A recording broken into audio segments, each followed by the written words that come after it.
কি অবস্থা সবার? সবাই দ্রুত যুক্ত হয়ে যাও এবং যারা অলরেডি যুক্ত হয়ে গেছো তারা একটু কমেন্ট করে জানিয়ে দাও যে আমার সাউন্ড ঠিকঠাক মতো শুনতে পাচ্ছ কিনা, আমার কথা ঠিকঠাক মতো শোনা যাচ্ছে কিনা এবং স্ক্রিনটা ঠিকঠাক মতো দেখতে পাচ্ছ কিনা। ওকে, ঠিক আছে। ডিয়ার স্টুডেন্ট, সবাইকে শুভেচ্ছা জানাচ্ছি আজকের ক্লাসে। আশা করি সবাই ভালো আছো, সবাই সুস্থ আছো। আজকে আমরা ভেক্টর অধ্যায়ের তৃতীয় ক্লাস করব। তো তোমাদের গত ক্লাসে যা পড়াইছিলাম আশা করি তোমরা সেই জিনিসগুলো পড়ছো। আব্দুল্লাহ সাজিদ, মেবি তোমার ক্যামেরাটা অন, ক্যামেরাটা অফ করে দাও। ঠিক আছে, তোমরা অনও রাখতে পারো, সমস্যা নাই, বাট অফ করে দাও, অফ করলেই ভালো। ওকে, তো চলো আমরা শুরু করি। আজকে আমরা ভেক্টর অধ্যায়ের আরও কয়েকটা সংজ্ঞা একটু জানবো, কারণ ভেক্টর অধ্যায়টা খুব ভালোভাবে বুঝতে গেলে, পড়তে গেলে, ভেক্টরের হিসাব নিকাশগুলো জানতে গেলে আমাদের কয়েকটা ভেক্টরের একটু সংজ্ঞা বা ভিন্ন ভেক্টরের পরিচয় একটু জানা লাগে। তা আমরা গত ক্লাসে কয়েকটা ভেক্টর আমরা জানছিলাম, ভেক্টরের সংজ্ঞা আমরা দেখছিলাম। তো একটু পড়া নিব নাকি বলো? পড়া ধরবো? অফলাইন হইলে পড়া ধরা যাইতো, একটু মারপিট করা যাইতো, ঠিক আছে? রেগুলার পড়াশোনা করতে হবে। মনে করবা অনলাইনেও তোমাকে যখন আমি ধরো বলবো যে বলো, তুমিও মনে মনে বলবা। যদি না পারো তাহলে কিন্তু নিজেরে পানিশ করবা, বুঝছো? নিজেরা ধরে মার দিবা, যাই আমি পারলাম না, পড়ি নাই আমি, ঠিক আছে? নিজেকে অনলাইনে তুমি মার দিবা, বুঝছো? আমার হয়ে মার দিবা আর কি। ওকে, তো চলো আমরা শুরু করি। আমরা আজকে প্রথমে যে ভেক্টরটা দেখব সেটা হচ্ছে, আচ্ছা গত ক্লাসে কয়টা পড়াইছিলাম? নম্বর, লাস্টের নম্বরটা কত ছিল বলো তো একটু, কেউ একজন নম্বরটা বলো। পাঁচটা, পাঁচটা, তাই না? ওকে, তাহলে আজকে 6 নম্বর দিয়ে শুরু করি। প্রথমটা হচ্ছে সমতলীয় ভেক্টর। সমতলীয় ভেক্টর বা কোপ্লানার ভেক্টর। দেখো নামের মধ্যে সংজ্ঞা আছে, কি বলা হচ্ছে? সমতলীয়, অর্থাৎ যে সকল ভেক্টর একই তলে ক্রিয়ারত থাকবে তাদেরকে বলা হচ্ছে সমতলীয় ভেক্টর। যে সকল ভেক্টর একই তলে ক্রিয়া করবে, একই তলে ক্রিয়ারত থাকবে তাদেরকে সমতলীয় ভেক্টর বলে। সমতলীয় ভেক্টর বলে, অর্থাৎ সমতলীয় ভেক্টরগুলোর তল থাকবে সেম, এই কারণেই তো নামটা হচ্ছে সমতলীয়। এখন আসো আমরা একটু চিত্র এঁকে বুঝাই। দেখো ত্রিমাত্রিক কার্তেশীয় স্থানাঙ্ক ব্যবস্থায়, তোমরা তো আসলে দ্বিমাত্রিক স্থানাঙ্ক ব্যবস্থা 9, 10-এ জানছো, অনেকে ত্রিমাত্রিকটাও জানছো। ধরো এটা এক্স অক্ষ, এটা ওয়াই অক্ষ, এটা হচ্ছে দ্বিমাত্রিক কার্তেশীয় স্থানাঙ্ক ব্যবস্থা। ত্রিমাত্রিক 3D কার্তেশীয় স্থানাঙ্ক ব্যবস্থা, এই যে এটা হচ্ছে জেড অক্ষ। জেড অক্ষটা কোন দিকে? জেড অক্ষটা আসলে তোমাদের দিকে। আমি বোর্ডে চিত্রটা আঁকছি। তোমার ঘরের যে কর্নার আছে, ঘরের এটা হচ্ছে কর্নার, এইটা হচ্ছে ঘরের একটা দেওয়াল, এইটা হচ্ছে একটা দেওয়াল, আর এইটা হচ্ছে মেঝে, বুঝতে পারছো? এক্স অক্ষ, ওয়াই অক্ষ, জেড অক্ষ। তো এইটা হচ্ছে এই যে ত্রিমাত্রিক কার্তেশীয় স্থানাঙ্ক ব্যবস্থা। আমরা দ্বিমাত্রিকটার সাথে আসলে বেশি পরিচিত, তো এটা হচ্ছে ত্রিমাত্রিক কার্তেশীয় স্থানাঙ্ক ব্যবস্থা। এবার এই ত্রিমাত্রিক কার্তেশীয় স্থানাঙ্ক ব্যবস্থায় দেখো আমি তিনটা তল এঁকে দেখাচ্ছি। এটা এক্স অক্ষ, এটা ওয়াই অক্ষ, আর এটা ধরো জেড অক্ষ। তাহলে ভাইয়া এইটা হচ্ছে এক্স ওয়াই তল, কি তাই না? এই যে তলটা, এই তলটা এক্স অক্ষ, ওয়াই অক্ষ, এদের দিয়ে গঠিত তল। তাহলে এই তলটাকে বলা হবে এক্স ওয়াই তল, এক্স ওয়াই প্লেন, ঠিক আছে? তারপরে দেখো এই পাশের যে দেওয়ালটা, ঘরের এই পাশের যে দেওয়ালটা, এই দেওয়ালটা গঠিত হচ্ছে ওয়াই অক্ষ এবং জেড অক্ষ দিয়ে। তো এই তলটার নাম হচ্ছে ওয়াই জেড তল। আর নিচের এই যে মেঝেটা, এই মেঝেটা হচ্ছে এক্স অক্ষ এবং জেড অক্ষ দিয়ে তৈরি, সুতরাং এটাকে আমরা বলতে পারি এক্স জেড তল। এই দেখো তিনটা তল। এখন মনে করো দুটো ভেক্টর এ এবং বি, এটা এক্স ওয়াই তলে ক্রিয়ারত, এই যে এই তলে ক্রিয়ারত, তাহলে এ আর বি হচ্ছে সমতলীয় ভেক্টর। তারপরে চিন্তা করো যে C vector, D vector, E vector, এরকম আরো তিনটা ভেক্টর ওয়াই জেড তলে ক্রিয়ারত। তারপরে ধরো এফ ভেক্টর, এইচ ভেক্টর, জি ভেক্টর, এই যে জি ভেক্টর, এরা হচ্ছে এক্স জেড তলে ক্রিয়ারত। তাহলে সমতলীয়, যারা একই তলে ক্রিয়াশীল তাদেরকে বলা হচ্ছে সমতলীয়। তাহলে এ আর বি হচ্ছে সমতলীয় vector, C D E vector এরা হচ্ছে সমতলীয় ভেক্টর, কারণ এরা তিনটা ভেক্টরেরই ক্রিয়াতল একই। আবার মেঝে যে তিনটা ভেক্টর ক্রিয়ারত আছে এদের ক্রিয়াতল একই, তাহলে এফ, এইচ এবং জি ভেক্টর এরাও হচ্ছে সমতলীয় ভেক্টর। কথা কি বুঝতে পারছো? তাহলে কিভাবে আমরা ভেক্টরগুলোকে সমতলীয় বলতে পারি? একই তলে ক্রিয়ারত থাকলে। তাহলে একটু লিখে ফেলি ছোট্ট করে যে এ এবং বি ভেক্টর এরা হচ্ছে সমতলীয়। তারপরে সি, ডি, ই ভেক্টর এরা সমতলীয়। এইচ, এফ, জি ভেক্টর এরাও সমতলীয়। ঠিক আছে, কিন্তু আমি যদি বলি এ ভেক্টর, সি ভেক্টর এবং এইচ ভেক্টর এরা কি সমতলীয়? উত্তর হচ্ছে না, এরা সমতলীয় নয়। তুমি বলো, নিজেই বলো, এরা কি সমতলীয়? সমতলীয় নয়। এ ভেক্টর এক্স ওয়াই তলে, তারপরে কোনটা সি ভেক্টর ওয়াই জেড তলে, এবং এইচ ভেক্টর সেটা হচ্ছে মেঝে এক্স জেড তলে। তাহলে এরা সমতলীয় নয়। আবার একইভাবে G vector, B vector, E vector এরা সমতলীয় নয়। কি বোঝা গেছে? এইবার একটা কথা বলতেছি, খুব ভালো করে খেয়াল করো। দুইটি ভেক্টর সর্বদাই সমতলীয়। এই কথাটা একটু ভালো করে বুঝতে হবে, এটা অনেকে বোঝে না। দুইটি ভেক্টর এরা সর্বদাই সমতলীয় আর কি, সর্বদাই সমতলীয়। এদেরকে আসলে অসমতলীয় বলা যায় না। দুইটা ভেক্টর অসমতলীয় বা সমতলীয় নয় এটা আসলে বলা যায় না। দুইটা ভেক্টর সর্বদা সমতলীয়। বাট তিনটা ভেক্টর এরা সমতলীয় হতে পারে আবার নাও পারে। অর্থাৎ সমতলীয় কিনা এটা আসলে তিনটা ভেক্টর দিয়ে বললে ভালো হয়, কারণ দুটো ভেক্টর সর্বদাই সমতলীয়। এখন আমি তোমার একটু দেখাই কিভাবে এটা হচ্ছে, কিভাবে ওটা হচ্ছে। দেখো আমার কাছে তিনটা কলম আছে, এই যে তিনটা কলম আছে আমার কাছে। তিনটা কলম ধরো এভাবে আছে, এই যে এভাবে, এইটা একটা দিকে, এইটা উপরের দিকে, আর এই তিনটা সমতলীয় বলো?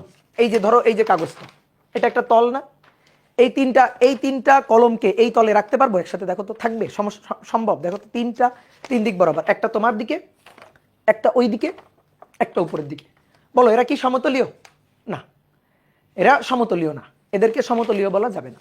দেখো এদেরকে নিয়ে আমি ধরো তিনটা আছে, এই তিনটাকে নিয়ে একটা তল বানাইতে পারবো? এই যে কাগজটাকে এই তলে রাখতে পারবো? দেখো তলে সম্ভব রাখা? তিন দিকে সম্ভব না। কিন্তু দুটো ভেক্টর, এই যে দুটো ভেক্টর, এদেরকে তুমি যেভাবেই রাখো না কেন এরা সমতলীয়। যেভাবেই, ধরো এভাবে রাখছি, এই যে এভাবে রাখছি, এই যে বোর্ডে এভাবে রাখছি, তাহলে এরা সমতলীয় কিনা দেখো? এই যে দেখো সমতলীয়, দেখছো? এই যে একই তলে, তাহলে এই যে সমতলীয় ভেক্টর। আবার তুমি বলতে পারো ভাই দুটো ভেক্টর ধরেন এইভাবে রাখেন, এই যে একটা আমার দিকে রাখেন আর একটা ওই দিকে রাখেন। আচ্ছা রাখলাম, নাও, একটা তোমার দিকে রাখলাম, একটা এই দিকে রাখলাম। এরা সমতলীয় কিনা?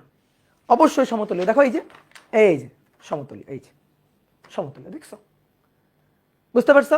এই যে সমতলীয় ভেক্টর, দুটো ভেক্টর সবসময় সমতলীয়।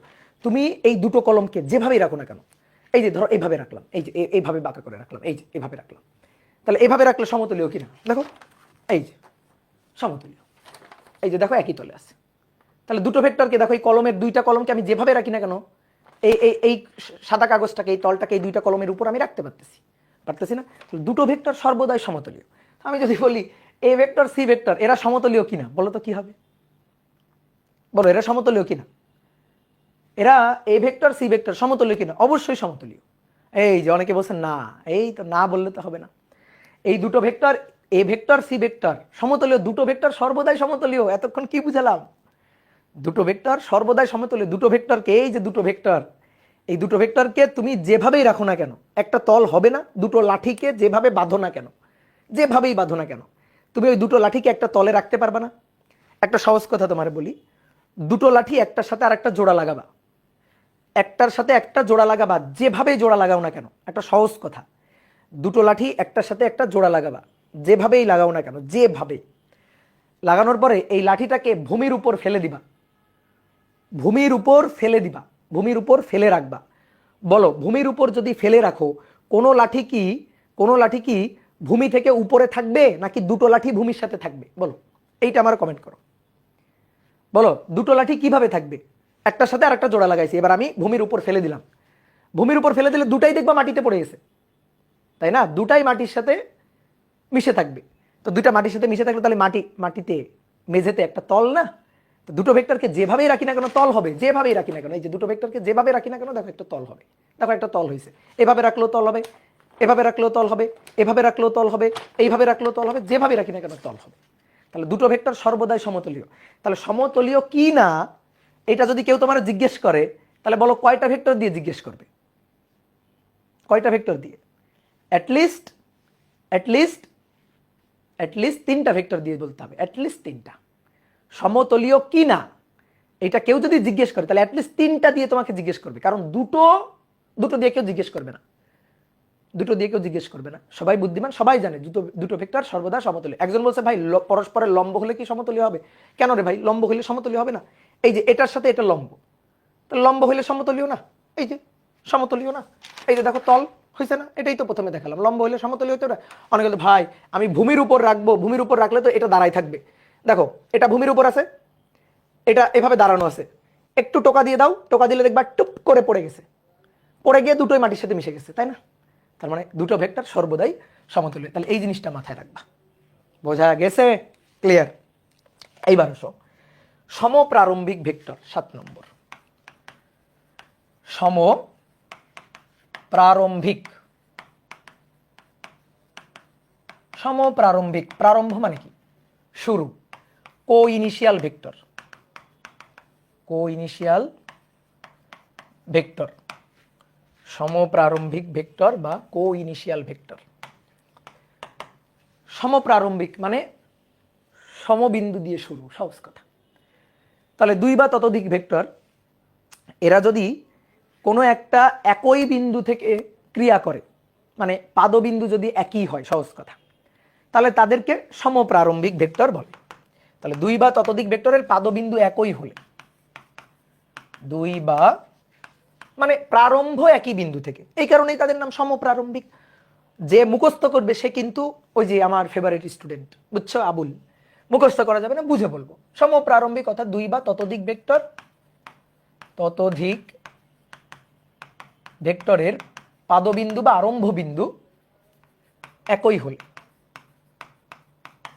বা আরম্ভ বিন্দু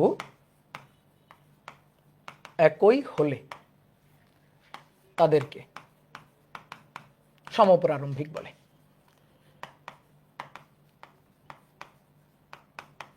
তাদেরকে সমপ্রারম্ভিক ভেক্টর বলে। ক্লিয়ার? এবার আসো একটু চিত্র এঁকে দেখাই। তো এই যে ত্রিমাত্রিক কার্তেশীয় স্থানাঙ্ক ব্যবস্থা আঁকছিলাম, ওটাই একই, একটু নিজেকে জ্ঞানী জ্ঞানী লাগবে। তুমি এই দ্বিমাত্রিক স্থানাঙ্ক ব্যবস্থা শুধু এক্স ওয়াইও আঁকতে পারো, সমস্যা নেই। মূলবিন্দু কোনটা? এই যে এটা মূলবিন্দু, মূলবিন্দু ও 0 0 0 তার স্থানাঙ্ক। কার্তেশীয় হইলে এক্স ওয়াই থাকতো, তখন বললাম 0 0। এবার ধরো মূলবিন্দু থেকে দুইটা ভেক্টর ক্রিয়া করতেছে, মূলবিন্দু হচ্ছে পাদবিন্দু, দুইটা ভেক্টরের পাদবিন্দু। একটা ভেক্টর ক্রিয়া করতেছে এই বিন্দুর দিকে, ধরো এই বিন্দুটার স্থানাঙ্ক কত? এই বিন্দুটার স্থানাঙ্ক ধরো 1 2 3, ধরো কেমন 1 2 3, যে এগুলো কিন্তু আমি চোখের মানে জাস্ট ধরার জন্য লিখছি, অত মেপে লিখি নাই। এক্স অক্ষে 1 একক, ওয়াই অক্ষে 2 একক, দেন জেড অক্ষ বরাবর মানে তোমার দিকে এক্স অক্ষ, ওয়াই অক্ষ, জেড অক্ষ। বলো তো মধ্যবর্তী কোণ কত? অনেকে এখানে এসে ঝামেলা করে, এক্স ওয়াই জেড। বলো এক্স এর সাথে ওয়াই এর মধ্যবর্তী কোণ কত? 90 ডিগ্রি। ওয়াই এর সাথে জেড এর কত? 90 ডিগ্রি। অনেকে বলে ভাই এটা 90 ডিগ্রি তো মনে হচ্ছে না, এটা তো 90-র বেশি। এই যে সবসময় এই চোখ দিয়ে দেখলে হয় না, এই যে এই মাথার মধ্যে একটা চোখ আছে, ঠিক আছে, দিব্য দৃষ্টি দিয়ে দেখতে হয়, জ্ঞান চোখ দিয়ে দেখতে হয়। এটা এই জেড অক্ষ তোমাদের দিকে, ঘরের কর্নারের দিকে তাকাও, ঘরের কর্নারের দিকে X Y 90 degree, Y Z 90 degree, মেঝে, এই যে মেঝে এটা কত? 90 ডিগ্রি। বুঝছো? পরস্পরের সাথে লম্ব সবগুলা।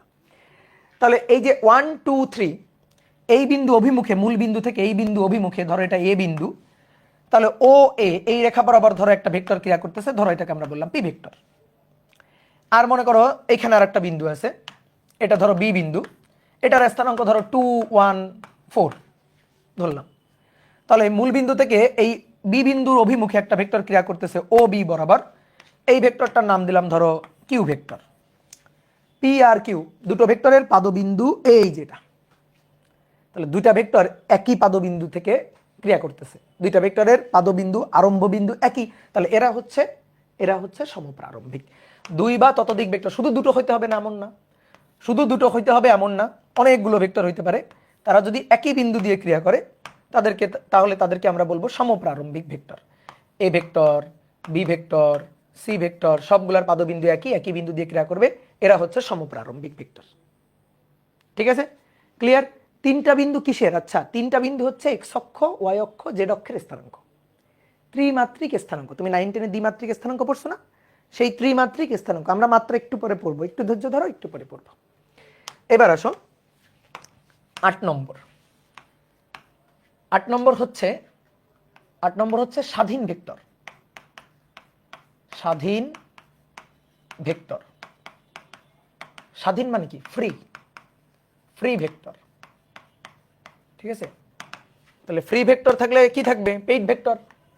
এটা ফ্রি ভেক্টর, তাই না? তাহলে কি থাকবে? Paid vector. না, স্বাধীন মানে যে ভেক্টরের পাদবিন্দু ইচ্ছা মতো ধরে নেওয়া যায়, যে ভেক্টরের পাদবিন্দু ইচ্ছা মতো ধরে নেওয়া যায় সেটা হচ্ছে স্বাধীন ভেক্টর।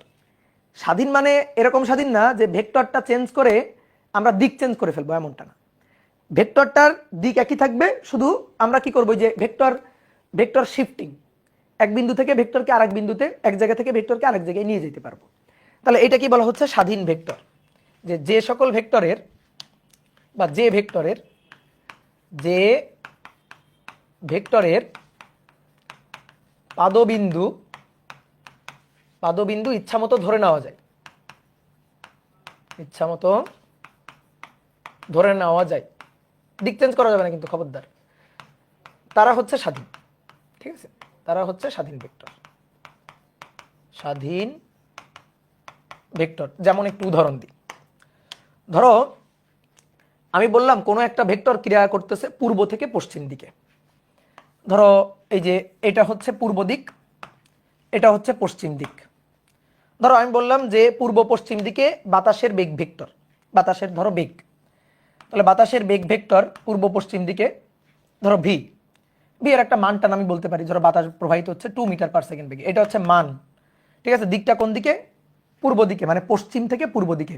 দেখো ভেক্টরকে প্রকাশ করতে গেলে এই যে এখানে কিন্তু আমি শুধু মান লিখছি, এর সাথে কিন্তু একটা দিক টিক দিতে হবে, তো সেটা একটু পরে আমরা দিব। তো আপাতত জাস্ট এটা ভি ভেক্টর, বাতাসের বেগ ভেক্টর, এরা ক্রিয়া করতেছে পশ্চিম থেকে পূর্ব দিকে, তাহলে পশ্চিম থেকে পূর্ব দিকে, দেখো পূর্ব দিকে আঁকলাম। ঠিক আছে, মান কত? ধরো এর মানটা হচ্ছে ধরো 2 মিটার পার সেকেন্ড, এটা হচ্ছে মান, লিখলাম। এবার এইটাকে দেখো পাদবিন্দু কই ছিল? এই যে এখানে পাদবিন্দু ছিল। এখন আমি এই ভেক্টরটাকে এখান থেকে দেখো ভেক্টরটাকে তুলে নিয়ে আমি এখানে লিখতে পারি না? এই যে এখানে লিখতে পারি না? পারি। তাহলে পাদবিন্দু আগে যেখানে ছিল এখন কি পাদবিন্দু সেখানে আছে? পাদবিন্দু শিফট হয়ে পাদবিন্দু চেঞ্জ হয়ে গেছে না? এখন পাদবিন্দুটাকে আমি ইচ্ছা মতো ধরে নিতে পারি, এখানে ছিল নিয়ে আসলাম এখানে, ভেক্টরটাকে শিফটিং করে। এবং ভেক্টর শিফটিং এর নিয়ম মেনে মানে যা দৈর্ঘ্য ছিল তাই দৈর্ঘ্য আছে, অর্থাৎ মানে কি আছে? দিকও যা ছিল তাই আছে। তাহলে এরপরে এখান থেকে কপি করে এখানেও নিতে পারি, তাই না? তাহলে দিকের চেঞ্জ হয় না, দিক কিন্তু পশ্চিম থেকে দেখো পূর্ব দিকে আছে, আগেও ছিল পশ্চিম থেকে পূর্ব দিকে দেখো এখনো পশ্চিম থেকে পূর্ব দিকে আছে। তাহলে এইটা হচ্ছে স্বাধীন ভেক্টর, যে এখানে ছিল এখানে আঁকাও যে কথা এখানেও আঁকতে পারি, একই কথা, কোনো সমস্যা নেই। তাহলে এটা হচ্ছে স্বাধীন ভেক্টর। তাহলে স্বাধীন থাকলে কি পরাধীন আছে? অবশ্যই পরাধীন আছে। পরাধীন বলে না, এটাকে বলা হয় সীমাবদ্ধ ভেক্টর।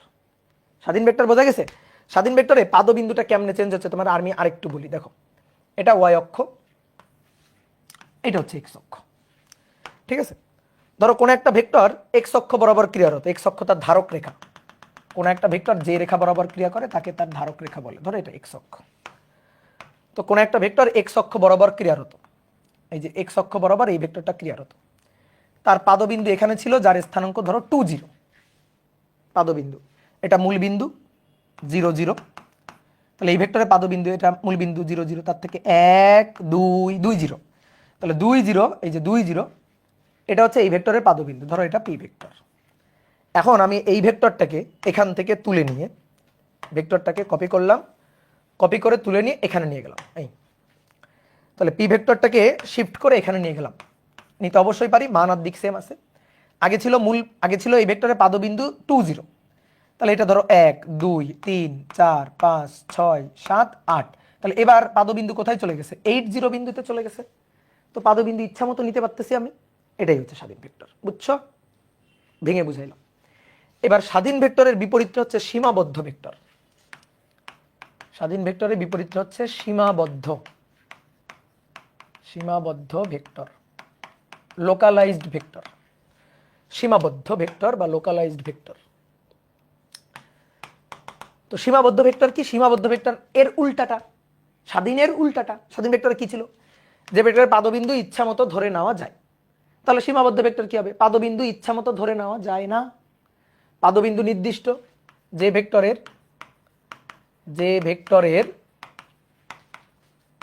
পাদবিন্দু ইচ্ছা মতো ধরে নেওয়া বা আঁকা যায় না, পাদবিন্দু সুনির্দিষ্ট।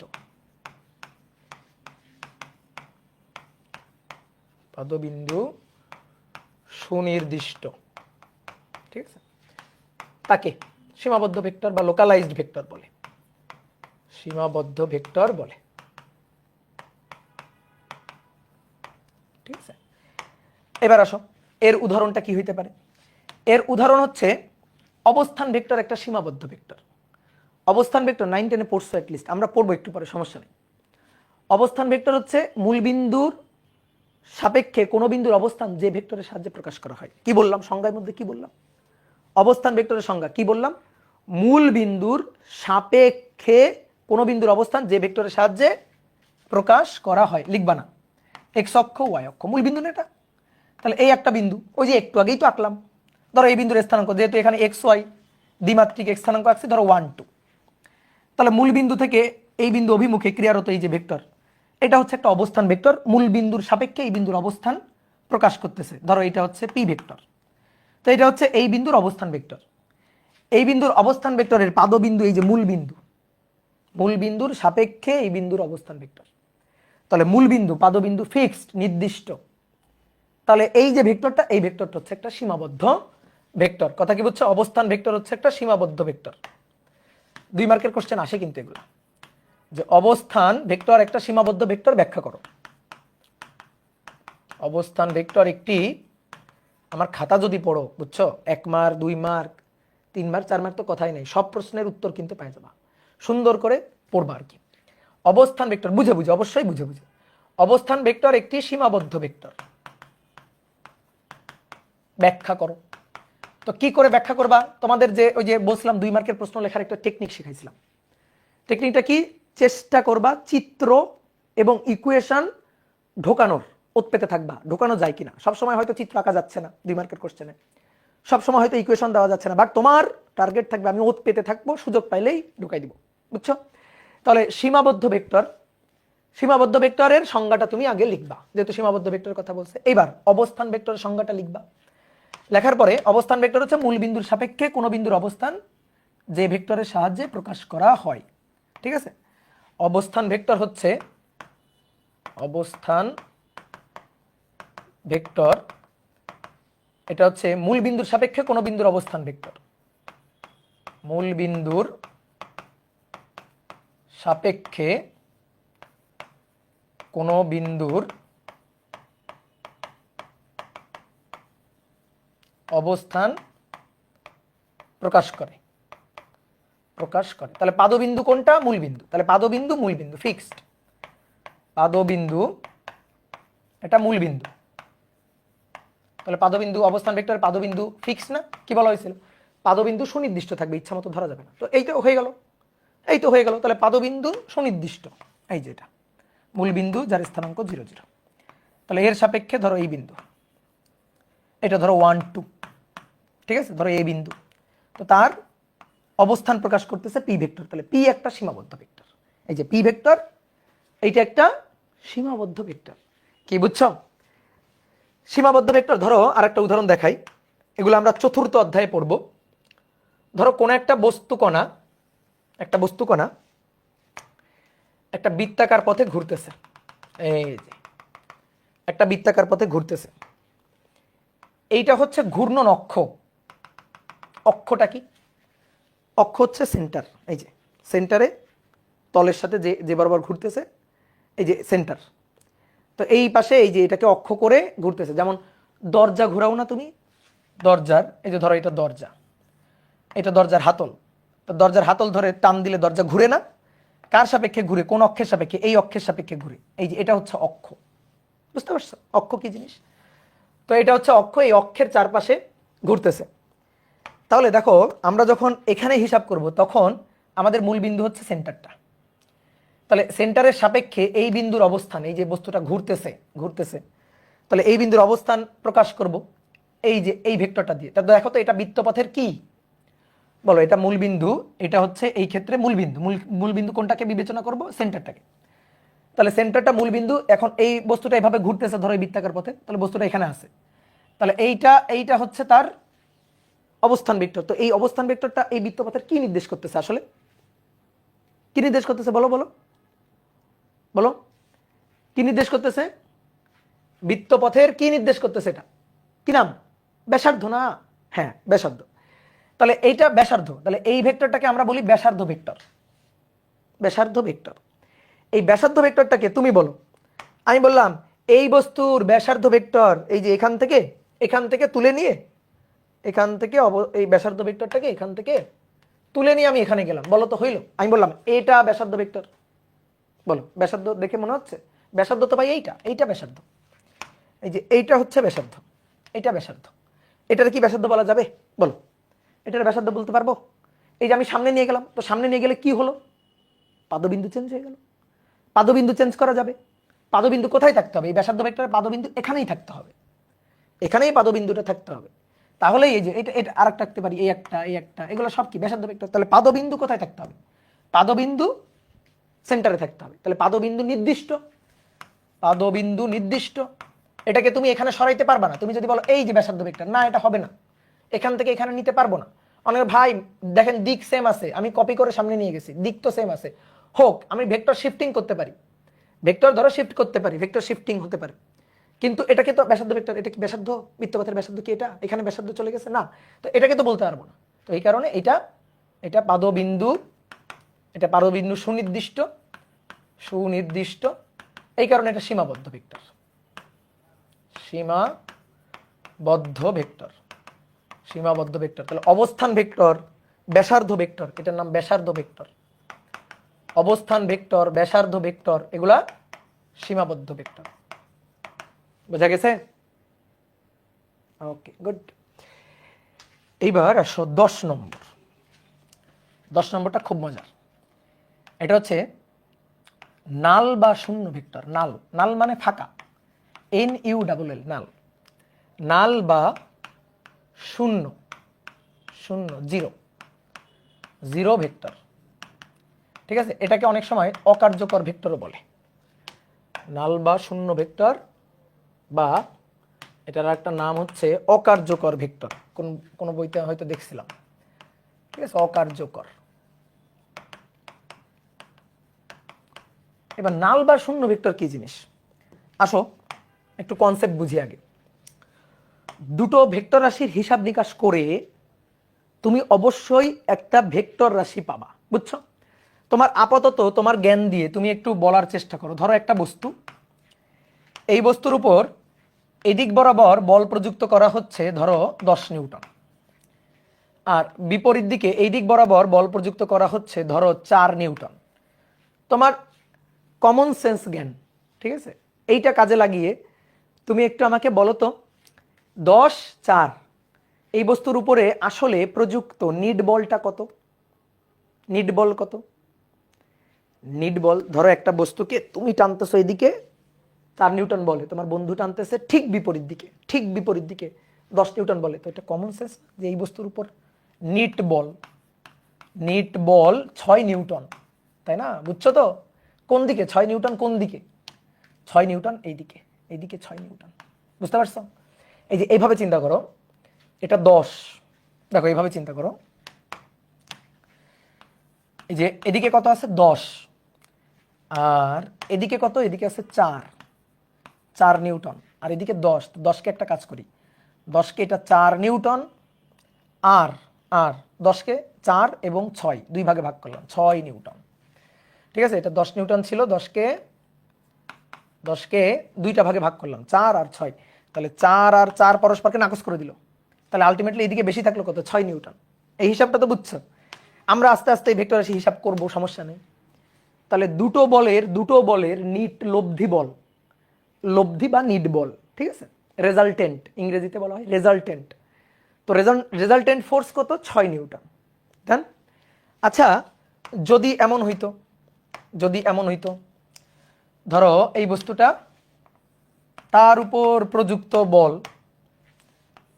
বল 4 নিউটন, প্রযুক্ত বল 4 নিউটন। এইবার বলো নিট বল কত, নিট বল কত? নিট বল 0।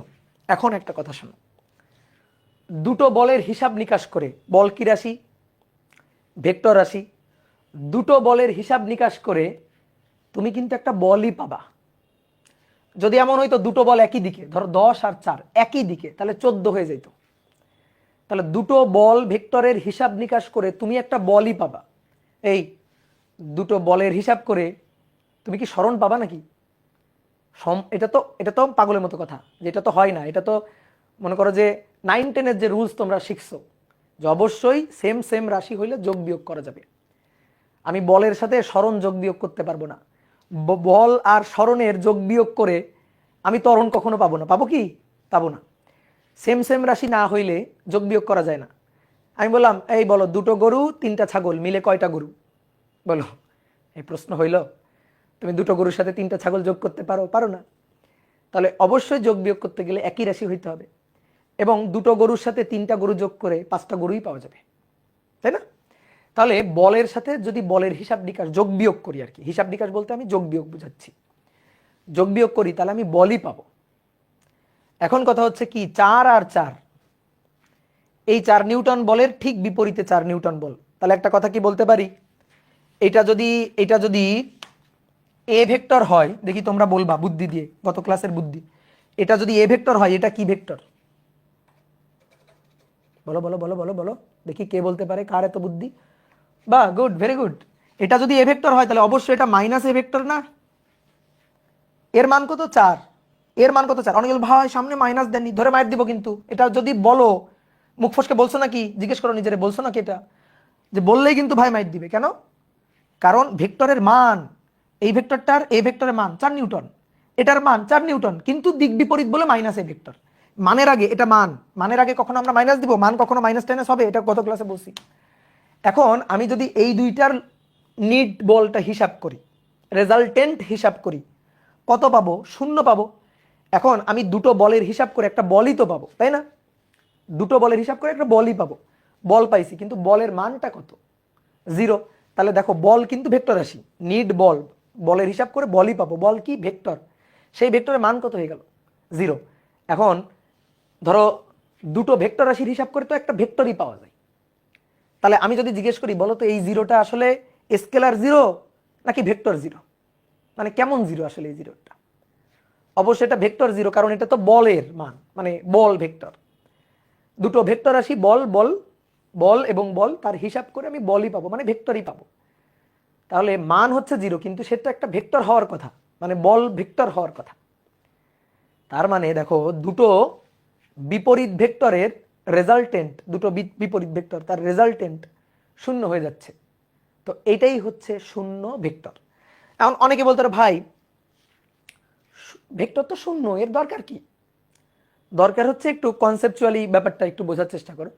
মানে কনসেপচুয়ালি এর গুরুত্বটা আছে। গুরুত্বটা কি? দুটো ভেক্টর রাশি হিসাব করে একটা ভেক্টর রাশি পাওয়া যাবে। এখন দুটো ভেক্টর বিপরীত দিকে ক্রিয়াশীল একই মানে, তাহলে তাদের রেজাল্টেন্ট অবশ্যই একটা ভেক্টরই হবে। তো ওই ভেক্টরটা তো 0 হয়ে যাচ্ছে। তাহলে 0 একটা ভেক্টর হচ্ছে, ভেক্টরটা একটা 0 ভেক্টর হচ্ছে। কথা বুঝছো? এই যে 0 ভেক্টর চলে আসলো। কি ক্লিয়ার? মাথার মধ্যে ঢুকছে? তাহলে 0 ভেক্টর বা নাল ভেক্টর কি? যে ভেক্টরের মান 0, যে ভেক্টরের মান 0। অনেকে বলে, ভাই 0 ভেক্টর এর লাগবে কেন? লাগবে হচ্ছে ওই যে দুটো ভেক্টর হিসাব নিকাশ করে তো একটা ভেক্টরই পাওয়া যাক, হোক সেটা 0, বাট সে 0 অবশ্যই ভেক্টর। ঠিক আছে? শুধু মান 0 মানে 0 না। সে আসলে ওর আসলে পরিচয় কি? ধরো ওকে তুমি জিজ্ঞেস করলে, এই তোমার পরিচয় কি, তুমি কে আসলে, তুমি কি স্কেলারের বংশভূত না ভেক্টরের বংশভূত? তো কি বলবে, আমি কার বংশভূত? বলো কার বংশভূত? ও কি বলবে যে ও কোত্থেকে আসছে? ওর মা ছিল একটা বল ভেক্টর, বাবা ছিল একটা বল ভেক্টর, তাহলে ও কি স্কেলার হয়ে যাবে? তো ও তো ভেক্টরের বংশভূত, তো এই কারণে ও 0 হইলো, ওটা সেই ভেক্টর। তো এইভাবেই আসলে শূন্য ভেক্টর আসে। তাহলে আমরা একটু সংজ্ঞা লিখি। যে ভেক্টরের মান শূন্য, যে ভেক্টরের মান শূন্য তাকে শূন্য বা নাল ভেক্টর বলে। শূন্য বা নাল ভেক্টর বলে। বুঝতে পারছো? এবার শূন্য বা নাল ভেক্টর কিভাবে পাওয়া যায়? 2 মার্কের কোশ্চেন আসে, শূন্য ভেক্টর কিভাবে পাওয়া যায়? কিভাবে পাওয়া যায় শূন্য বা নাল ভেক্টর আমরা কিভাবে পাইতে পারি? খুবই কমন সেন্স। কিভাবে পাইতে পারি বলো দেখি? 2 ভাবে পাওয়া যায়। এই যে তুমি দেখো, এই যে এই একটা ভেক্টর, এই ভেক্টর, আর এই একটা ভেক্টর তার সমান এই ভেক্টর। বুঝছো? সমান ভেক্টর, এরা পরস্পর কেমন ভেক্টর? সমান ভেক্টর। তো একটা কাজ যদি আমি করি, যে এটা থেকে যদি এটা বিয়োগ করে দিই, এটা থেকে এটা যদি বিয়োগ করে দিই, তাহলে তো শূন্য চলে আসবে। এই ভেক্টর, এই ভেক্টর বিয়োগ করলে শূন্য। শূন্য কি? ভেক্টর। এই যে এই কারণে এর উপর ভেক্টর সাইন দিবা, কিন্তু শুধু এরকম লিখলে হবে না, কিন্তু এই তার উপর ভেক্টর সাইন। শূন্য ভেক্টর, এই যে ভেক্টর সাইন দিয়ে প্রকাশ করা হয়, এভাবে প্রকাশ করা হয়। তাহলে আমরা কিভাবে পাইলাম? দুটো সমান ভেক্টর কি করে? বিয়োগ করে। তাহলে লিখে ফেলি, দুটি সমান ভেক্টর বিয়োগ করে। দুটি সমান ভেক্টর বিয়োগ করে। বলো, কোনো কিছু মুখস্থ করা লাগে? তারপর আর কিভাবে পাওয়া যেতে পারে? 2 নম্বর, এটা হচ্ছে এ ভেক্টর, আর এইটা মান সমান দিক বিপরীত। বলো তাহলে এটা কি ভেক্টর? এটা এ ভেক্টর হলে এটা কি ভেক্টর? বিপরীত, এর বিপরীত, তাহলে মাইনাস এ ভেক্টর। এবার এই দুইটাকে যোগ করে দাও, এই দুইটাকে যোগ করে দাও, করো, যোগ করো। তাহলে যোগ করলে, যোগ করতেছি, এ ভেক্টর প্লাস মাইনাস এ ভেক্টর, তো কত? তাহলে প্লাস মাইনাসে মাইনাস, এ ভেক্টর মাইনাস এ ভেক্টর কি হলো? 0 ভেক্টর। তাহলে এবার কি লিখবো? কোন ভেক্টরের সাথে, কোন ভেক্টরের সাথে তার বিপরীত ভেক্টর যোগ করে, দুটি সমান ভেক্টর বিয়োগ করে, আর কোন ভেক্টরের সাথে তার বিপরীত ভেক্টর যোগ করে। কোন ভেক্টরের সাথে তার বিপরীত ভেক্টর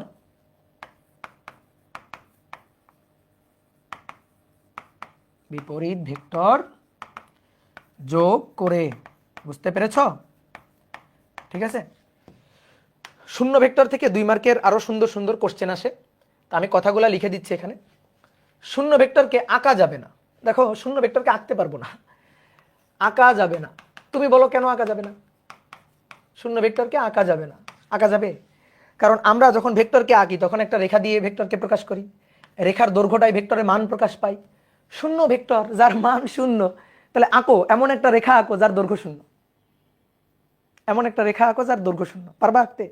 তাহলে কেউ যদি তোমাকে বলে শূন্য ভেক্টর আঁকো, তখন বলবা এই যে শূন্য ভেক্টর, শূন্য ভেক্টর আঁকো, আঁকছি এই যে শূন্য ভেক্টর। বুঝতে পারছো? দেখতে পাচ্ছ এই যে বোর্ডে আছে শূন্য ভেক্টর, শূন্য ভেক্টর মান শূন্য, এটা আঁকবো কিভাবে? এই হচ্ছে কাহিনী।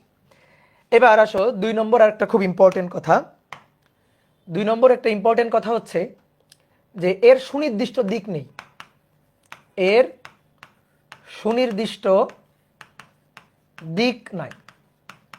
ধরো মান থাকলে সম্মান থাকতো, আর মানই নাই। সম্মান মানে দিক। ভেক্টর রাশির কি কি থাকে? মান আর সম্মান। মান হচ্ছে মান, আর সম্মান কি? দিক। আর মানই নাই, সম্মান তো দূরের কথা। মান নাই, সম্মানও নাই। কথা বুঝছো? তাহলে সুনির্দিষ্ট কোনো দিক নেই, এর সুনির্দিষ্ট কোনো দিক হবে না। শূন্য ভেক্টর, তার আবার সুনির্দিষ্ট দিক কেমনে? এবার তারপরে আরেকটা ইম্পর্টেন্ট কথা, সেই আরেকটা ইম্পর্টেন্ট কথাটা হচ্ছে যে এর পাদবিন্দু এবং শীর্ষবিন্দু একই। এর পাদবিন্দু এবং শীর্ষবিন্দু একই। বোঝাও না? বুঝাই দেওয়া লাগবে। যদি একটা দৈর্ঘ্য দিয়ে আমি ভেক্টরটাকে প্রকাশ করতে পারতাম রে ভাই, তাহলে তো তার একটা পাদবিন্দু, একটা শীর্ষবিন্দু থাকতো। আঁকাই যাবে না, দৈর্ঘ্যই নাই তার। তার মানে কি? শুরু হওয়ার আগেই শেষ। যেটা শুরুর বিন্দু সেটাই শেষ বিন্দু। এই কারণেই তো পাদবিন্দু শীর্ষবিন্দু একই বলেই তো আঁকা যাচ্ছে না। তাহলে এর পাদবিন্দু শীর্ষবিন্দু একই, আঁকা যাবে না, সুনির্দিষ্ট কোনো দিক নেই। তো অনেক সময় কি করে, এইটা যে কোনো একটা লাইন তুলে দেয়, তুলে দিয়ে বলে ব্যাখ্যা করো, পারবা না ব্যাখ্যা করতে, ঠিক আছে, এখান থেকে একটু ইনফরমেশন লিখে লিখে দিবা, একটু চিত্র টিত্র এঁকে দিবা, হয়ে যাবে সবকিছু। ওকে, এবার আসো 11 নম্বর। 11 নম্বর হচ্ছে সঠিক ভেক্টর। সঠিক ভেক্টর, সঠিক ভেক্টর কি? শূন্য ভেক্টরের উল্টাটা।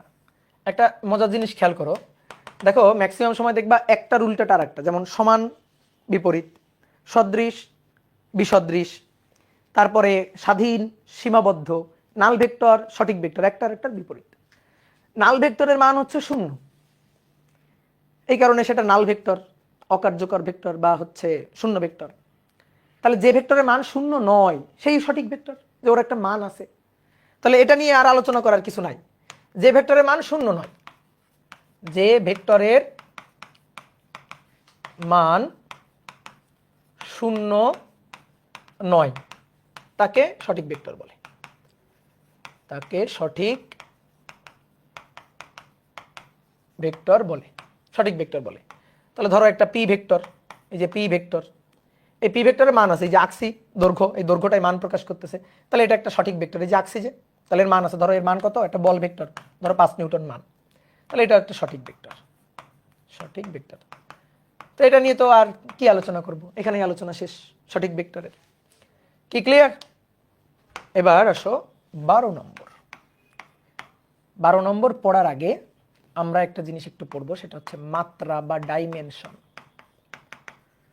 ডাইমেনশন, মাত্রা। মাত্রা কি জানো? আগে একটু সংজ্ঞা বলি। কোন বস্তুর অবস্থান বা তার গতি, এটা প্রকাশের জন্য যে কয়টা স্বাধীন চলরাশি লাগে তার মাত্রা হবে তত, তার মাত্রাটা হবে তত। কি বললাম? কোন বস্তুর অবস্থান বা গতি প্রকাশের জন্য যে কয়টা স্বাধীন চলরাশি লাগে, ঠিক আছে। আমরা একটু সংজ্ঞাটা লিখি, তারপরে যাচাই বাছাই করে দেখতেছি কি বললাম না বললাম। কোন বস্তুর অবস্থান বা গতি প্রকাশের জন্য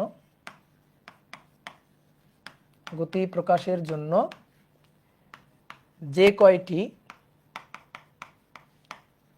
স্বাধীন চলরাশি দরকার হয়, যে কয়টি স্বাধীন চলরাশি দরকার, ঠিক আছে, মাত্রা তত। যে কয়টা স্বাধীন চলরাশি দরকার তার মাত্রা হবে তত। এবার আসো ব্যাপারটা একটু ক্লিয়ার করি, তার মাত্রা হবে তত মানে কি আসলে। যেমন একমাত্রিক, ঠিক আছে, 1D, 1 ডাইমেনশন, একমাত্রিক। অর্থাৎ কোন বস্তুর গতি বা তার অবস্থান প্রকাশের জন্য একটা স্বাধীন চলরাশি লাগে। যেমন তুমি মনে করো তোমার বাড়ি থেকে কলেজের একটা সরল রৈখিক রাস্তা আছে, অন্য কোনো আঁকা বাঁকা রাস্তা কিন্তু নাই বাড়ি থেকে কলেজে যাওয়ার, একেবারে একটা সরল রৈখিক রাস্তা। আর এই রাস্তার দৈর্ঘ্যটা সে 10 কিলোমিটার, টোটাল দৈর্ঘ্যটা। এখন তুমি বাড়ি থেকে বের হইছো, তাহলে তোমার বাড়ি মূল বিন্দু তোমার জন্য 0 0। কলেজের দূরত্ব, তাহলে কলেজের দূরত্ব 10 কিলোমিটার। বুঝছো? এটা বুঝছো?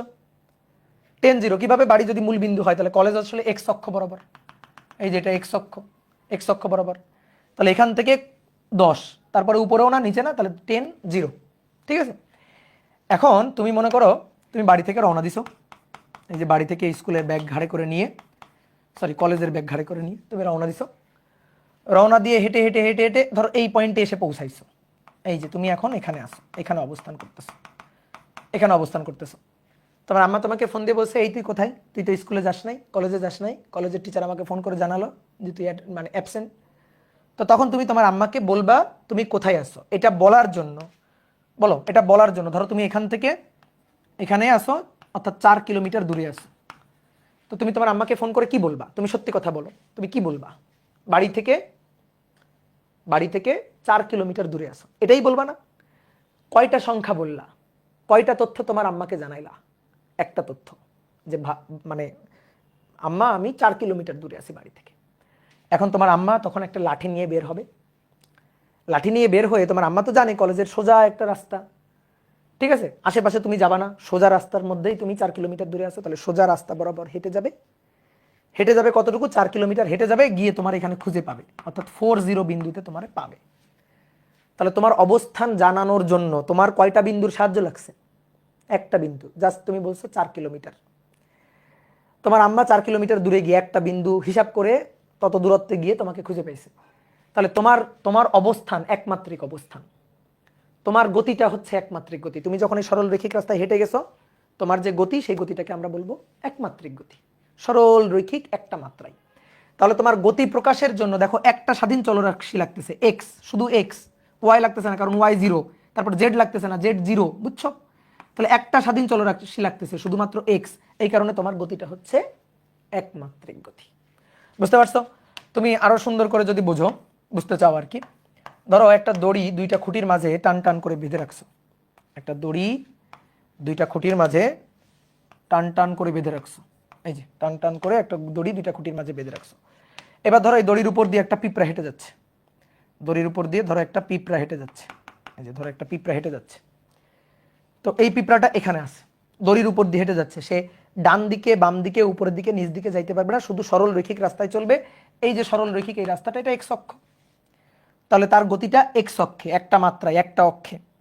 তার কোনো বিন্দুর অবস্থান জানানোর জন্য আমাদের শুধুমাত্র এক্স জানলেই হবে, যে এখান থেকে এটা যদি আমাদের মূল বিন্দু হয় তাহলে কত দূরে? এক্স দূরে আছে। তাহলে এই গতিটাই হচ্ছে একমাত্রিক গতি। তাহলে অবস্থান বা গতি প্রকাশের জন্য যে কয়টা স্বাধীন চলরাশি লাগবে। এইবার এইবার আসো দ্বিমাত্রিক, দ্বিমাত্রিক দ্বিমাত্রিক গতি অথবা দ্বিমাত্রিক অবস্থান। তোমার বাড়িটা এবার ধরো এটা হচ্ছে একটা বিশাল বড় মাঠ, বিশাল বড় একটা মাঠ। এই এবার এই বিশাল বড় মাঠের এইখানে হচ্ছে তোমার বাড়ি, বিশাল এই বড় মাঠের এখানে তোমার বাড়ি। আর বিশাল এই বড় মাঠের ধরো এইখানে তোমার স্কুল, ঠিক আছে, এখানে তোমার ধরো স্কুল বা কলেজ। কলেজ ভাই অপমান কেন করতেছেন? আমরা কি এখন স্কুলে পড়ি? আমরা এখন কলেজে পড়ি না? এই যে এটা হচ্ছে তোমার বাড়ি, তাহলে বাড়ি মূল বিন্দু 0 0। এবার তুমি বাড়ি থেকে কলেজে যাবা। এবার বাড়ি থেকে কলেজে যাওয়ার জন্য অনেক রাস্তা আছে, এটা একটা মাঠ, বিশাল বড় মাঠ। তাহলে বাড়ি থেকে কলেজে যাওয়ার রাস্তাটা কেমন? এইদিকে গেলা 4 কিলোমিটার, তারপরে গেলা 3 কিলোমিটার, ওকে।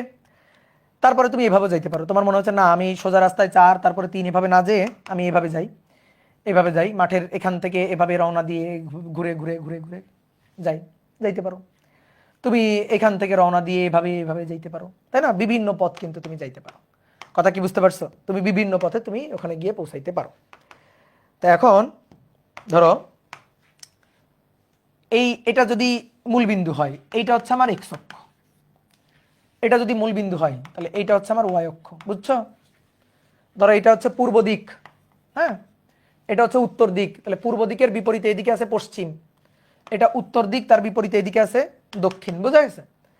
বোঝা গেছে? তাহলে এখন তুমি এখানে যাচ্ছ, তুমি দেখো তো সরল রৈখিক রাস্তায় যাইতে হচ্ছে তোমার, তুমি ওই পয়েন্টে পৌঁছাচ্ছ কিভাবে? এখান থেকে প্রথমে এতটুকু যাচ্ছ, এতটুকু এক্স অক্ষে যাচ্ছ, তারপরে এখান থেকে এতটুকু ওয়াই অক্ষে যাচ্ছ, এই যে ওয়াই অক্ষে যাচ্ছ, গিয়ে তুমি এখানে পৌঁছাচ্ছ।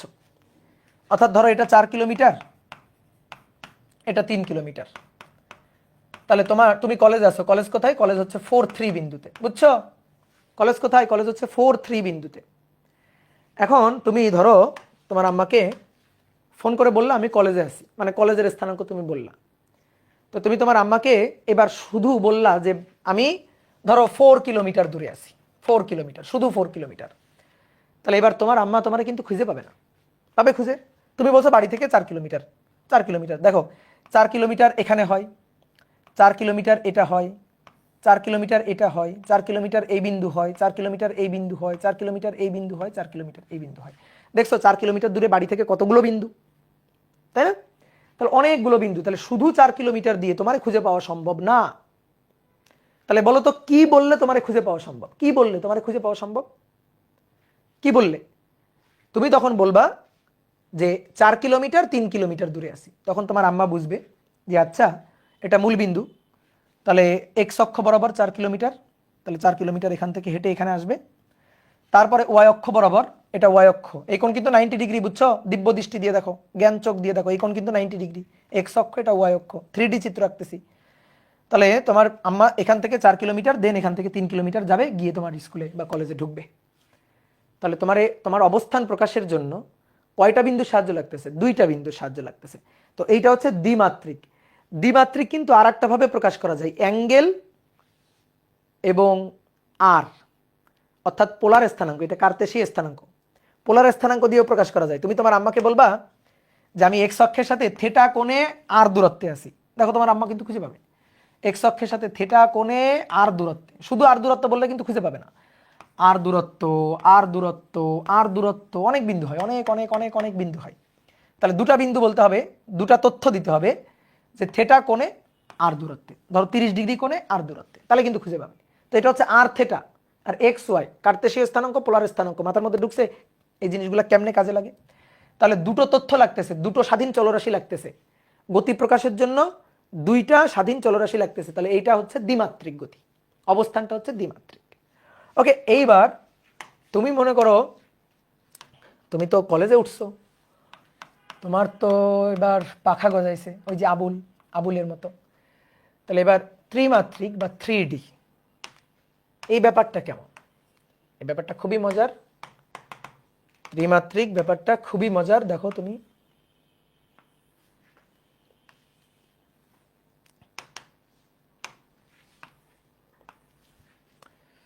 এই যে বড় একটা মাঠ, বড় একটা মাঠ বা একটা তলে এটা হচ্ছে উত্তর দক্ষিণ দিক, ধরো এটা হচ্ছে ওয়াই অক্ষ, ওয়াই অক্ষ, আর এটা হচ্ছে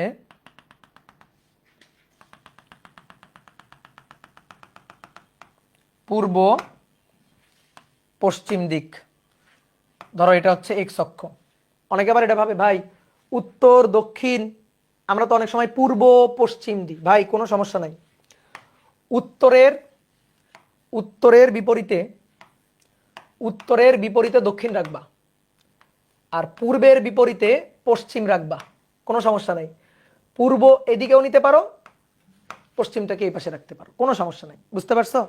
পূর্ব পশ্চিম উত্তর দক্ষিণ। কিন্তু এই কাজ আবার করিও না, এই কাজ অনেকে করে যে ভাই উত্তর দক্ষিণ পূর্ব পশ্চিম, এই আহম্মুখী করিও না। কিন্তু এটা করলে কিন্তু নিজেরা ক্ষমা করা যাবে না, বুঝছো?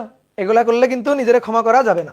তুমি চাইলে দক্ষিণ উপরে নিতে পারো, এই যে এটা নিতে পারো, এটা কিন্তু হয় দক্ষিণ উত্তর, কোনো সমস্যা নেই, এভাবে আঁকা যাবে। পূর্ব পশ্চিম মানে তুমি দেখবা দক্ষিণের বিপরীতে উত্তর আছে কিনা, পূর্বের বিপরীতে পশ্চিম আসছে কিনা। ঠিক আছে? এইটা যদি করো তাহলে কিন্তু মান সম্মান শেষ, এইটা করলে কিন্তু মান সম্মান শেষ। এইবার আসো তুমি, এই যে এটা তোমার বাড়ি, মূল বিন্দু 0 0। এইবার তুমি তোমার আম্মাকে বলছো আমি 4 3 বিন্দুতে আছি, মানে 4 কিলোমিটার 3 কিলোমিটার। তো তোমার আম্মা বাসা থেকে বের হয়ে 4 কিলোমিটার গেছে, তারপরে না 3 কিলোমিটার গেছে, ওই যে ওয়াই অক্ষে উত্তর দিকে, এই যে 3 কিলোমিটার গেছে। এইখানে গিয়ে না তোমার আর খুঁজে পাইতেছে না যে কই। দেখো ভালো করে খেয়াল করো, এটা মূল বিন্দু, 4 কিলোমিটার গেছে এদিকে, তারপরে এই দিক বরাবর গেছে 3 কিলোমিটার, গিয়ে খুঁজতেছে কই কই কই, নিচে খুঁজতেছে কই কই, কোথায় কোথায়। তুমি তখন তোমার আম্মার বলতেছো আম্মা উপরে তাকান, তখন তোমার আম্মা উপরে তাকাইছে, দেখতেছে তুমি উঠতেছো। কি বোঝা গেছে? তাহলে এবার তোমারে খুঁজে পাওয়ার জন্য 2টা বিন্দু যথেষ্ট না, 2টা অক্ষের স্থানাঙ্ক যথেষ্ট নয়। বলো আর কি লাগবে? তাহলে তুমি 4 কিলোমিটার গেছো, তারপরে 3 কিলোমিটার, এখানে তাও ভূমিতে ছিলা, কিন্তু এখন ওই যে তোমার পাখা হয়েছে, তুমি উড়ে আকাশে উড়ে গেছো, এই যে এইখানে তুমি আসো। বুঝতে পারছো? এই পয়েন্টে আসো, এই পয়েন্টে তুমি আসো, তুমি এখন উঠতেছো, তুমি এখন প্রজাপতির মতো উঠতেছো, ধরো। ঠিক আছে? তোমার এখন প্রজাপতির রঙিন পাখা দিয়ে তুমি এই যে উঠতেছো এরকম। তাহলে তোমার স্থানাঙ্ক জানার জন্য কয়টা বিন্দু সাহায্য লাগতেছে? 4 কিলোমিটার, 2 কিলোমিটার, 3 কিলোমিটার, আবার ধরো বললা 2 কিলোমিটার। তাহলে 4, 3, 2। এবার কোনটা কোন অক্ষে তাকাও? 4 কোন অক্ষে? এক্স অক্ষে, তাহলে এক্স। 3 এটা কোন অক্ষ? ওয়াই অক্ষ। এই যে এটা কোন অক্ষ? এটার প্যারালাল না, এই দিক বরাবর কোন অক্ষ? ওয়াই অক্ষ। তাহলে এটা ওয়াই অক্ষ, এই যেটা হচ্ছে ওয়াই অক্ষ। তারপর উপরের দিক, তাহলে উপরের দিক দেখো এক্স ওয়াই, তাহলে উপরের দিকটা কোন অক্ষ? জেড অক্ষ। এই যে উপরের দিক ডট ডট ডট ডট, এই যে ঠিক আছে, নিচের দিক, তাহলে এটা জেড অক্ষ লম্ব বরাবর। তাহলে এটা কোন অক্ষে গেছে? জেড অক্ষে, তাহলে এই স্থানাঙ্কটা জেড স্থানাঙ্ক। তাহলে 3টা বিন্দু বা 3টা স্থানাঙ্কের সাহায্য লাগতেছে, তাহলে এইটাই হচ্ছে ত্রিমাত্রিক গতি বা ত্রিমাত্রিক অবস্থা। ত্রিমাত্রিক গতি বা অবস্থান। তাহলে মাত্রা বা ডাইমেনশন আশা করি আমরা বুঝছি। কি ক্লিয়ার? এটা হচ্ছে মাত্রা বা ডাইমেনশন। এখন আসো, এগুলা যদি আমরা বুঝে যাই তাহলে এবার একটা ভেক্টর পড়ব, সেটা হচ্ছে একক ভেক্টর। 11 ছিল না, এবার 12 হবে। একক ভেক্টর, একক ভেক্টর বা ইউনিট ভেক্টর। ইউনিট ভেক্টর, যে ভেক্টরের মান একক তাকে একক ভেক্টর বলে, মানে এক। যে ভেক্টরের মান একক, নামের মধ্যে সংজ্ঞা, যে ভেক্টরের মান একক তাকে একক ভেক্টর বলে। একক ভেক্টর বলে, ইউনিট ভেক্টর বলে। এবার এই একক ভেক্টর জিনিসটাকে একটু বোঝার চেষ্টা করি। ধরো ভাইয়া এটা হচ্ছে এই ভেক্টর, এই ভেক্টর, এই ভেক্টরের মান ধরো 5 একক, এটার মান ধরো 5 মান। এখন এই এ ভেক্টরটাকে আমি 5টা ভাগে ভাগ করি, মান ছিল 5, তাহলে 5টা ভাগে ভাগ করি। দেখো 1, 2, 3, 4, 5 সমান 5টা ভাগে ভাগ করলাম। তাহলে সমান 5টা ভাগে ভাগ করলাম, তাহলে এই যে ভেক্টরটা, এই ভেক্টরটা সে এরকম, এই যে এতটুকু এরকম 5টা ভেক্টরের সমষ্টি না? বলো, এরকম 5টা ভেক্টরের সমষ্টি না? এই এরকম 5টা ভেক্টরের প্রত্যেকটার মান কত? এটুকুর মান কত? মান 1, এটুকুর মান 1, এটুকুর মান 1, এইটুকুর মান 1, এইটুকুর মান 1, তাহলে টোটাল 1 1 1 1 1, তাহলে 5টা 1 যোগ করলে 5 একক। এই ভেক্টরের টোটাল মান 5 একক। তাহলে আমরা বলতে পারি যে দেখো এই যে এইটুকু, এইটুকু ভেক্টর, এইটুকু ভেক্টর হচ্ছে এ ভেক্টরের একক ভেক্টর। এইটা এই ভেক্টরটাকে, এটাকে আমরা বলতে পারি এ ভেক্টরের একক ভেক্টর, এতটুকু ভেক্টর। কি কথা বুঝছো? ভেক্টরের মান কত? 5, আমি 5টা সমান ভাগ করলাম। তাহলে এই ভেক্টরটা আসলে 5টা এরকম ভেক্টরের সমষ্টি, যাদের যাদের মান 1। তাহলে এই 1 মানের এই ভেক্টরটা, এটাই হচ্ছে এ ভেক্টরের একক ভেক্টর। এই ভেক্টরের একক ভেক্টর বোঝানোর জন্য ছোট হাতের এ ব্যবহার করব, ছোট হাতের এ ব্যবহার করব। এবং সে একক ভেক্টর, সে কিন্তু যেমন তেমন ভেক্টর না, একক ভেক্টর খুব সম্মানীয় ভেক্টর, একটু আলাদা। তো একক ভেক্টর প্রকাশের জন্য আমরা কি করবো জানো? এর মাথার উপর একটা টুপি বসাই দিব। টুপি দেখলে আমরা বুঝতে পারবো যে এর মাথার উপর একটা ক্যাপ বা টুপি বসাই দিব। এটা দেখলেই আমরা বুঝতে পারবো যে ও আচ্ছা, এ খুব সম্মানীয় সেই একক ভেক্টর আমাদের। বুঝতে পারছো? ধরো কিউ ভেক্টর, এর উপর এটা আছে, তাহলে এটা কিউ ভেক্টর, এই একক ভেক্টর না। কিন্তু আমি যদি দেখি ধরো কিউ মাথার উপর ক্যাপ, তাহলে এইটা, এই যে ক্যাপ দেখেই চিনে যাব যে হচ্ছে একক ভেক্টর। বুঝতে পারছো? তো এই একক ভেক্টর চেনার উপায়, এই যে মাথার উপর ক্যাপ, এই ক্যাপ দেখলে বুঝবো ওটা যেমন তেমন ভেক্টর না, ওর মান 1, ও আসলে একক ভেক্টর। তাহলে একটা জিনিস খেয়াল করো, আমি একটু একে দেখাই তোমারে, যে এরকম 5টা ভেক্টরের সমষ্টিটা হচ্ছে এটা। তাহলে আমি একটু একে দেখাই, এটা কপি করলাম, কপি করলাম, নিয়ে বসালাম 1টা, 2টো, 3টা, 4টা এবং 5টা। দেখো 5টা। আর এটা ছিল পুরো এ ভেক্টর। দেখো এই যে পুরো এ ভেক্টরটা একটু ছোট হয়ে গেল কেন? আচ্ছা যাই হোক, আকার কারণে একটু ছোট হয়ে গেছে। এই যে পুরো এ ভেক্টরটা হচ্ছে এটা। তাহলে বুঝতে পারছি একক ভেক্টর কি? A cap A cap A cap A cap A cap. তাহলে একটা কথা বলতে পারি, দেখো এরকম 5টা এ ক্যাপ, 5টা এ ক্যাপ, এটা মিলেই এ ভেক্টরটা। তাহলে 5 A cap equal to A vector. এই 5টা কি আসলে? এই 5টা হচ্ছে এ এর মান। এই কোন একটা ভেক্টরের মান প্রকাশের জন্য কি করি আমরা, মনে আছে? কোন একটা ভেক্টরের মান প্রকাশের জন্য কি কাজ করি আমরা? যদি চাই মান লিখবো, তাহলে কি লিখি? এই যে এ, এটা হচ্ছে মান। যদি এর মান প্রকাশ করতে চাই তাহলে শুধু এ লিখবো, অথবা কি লিখবো?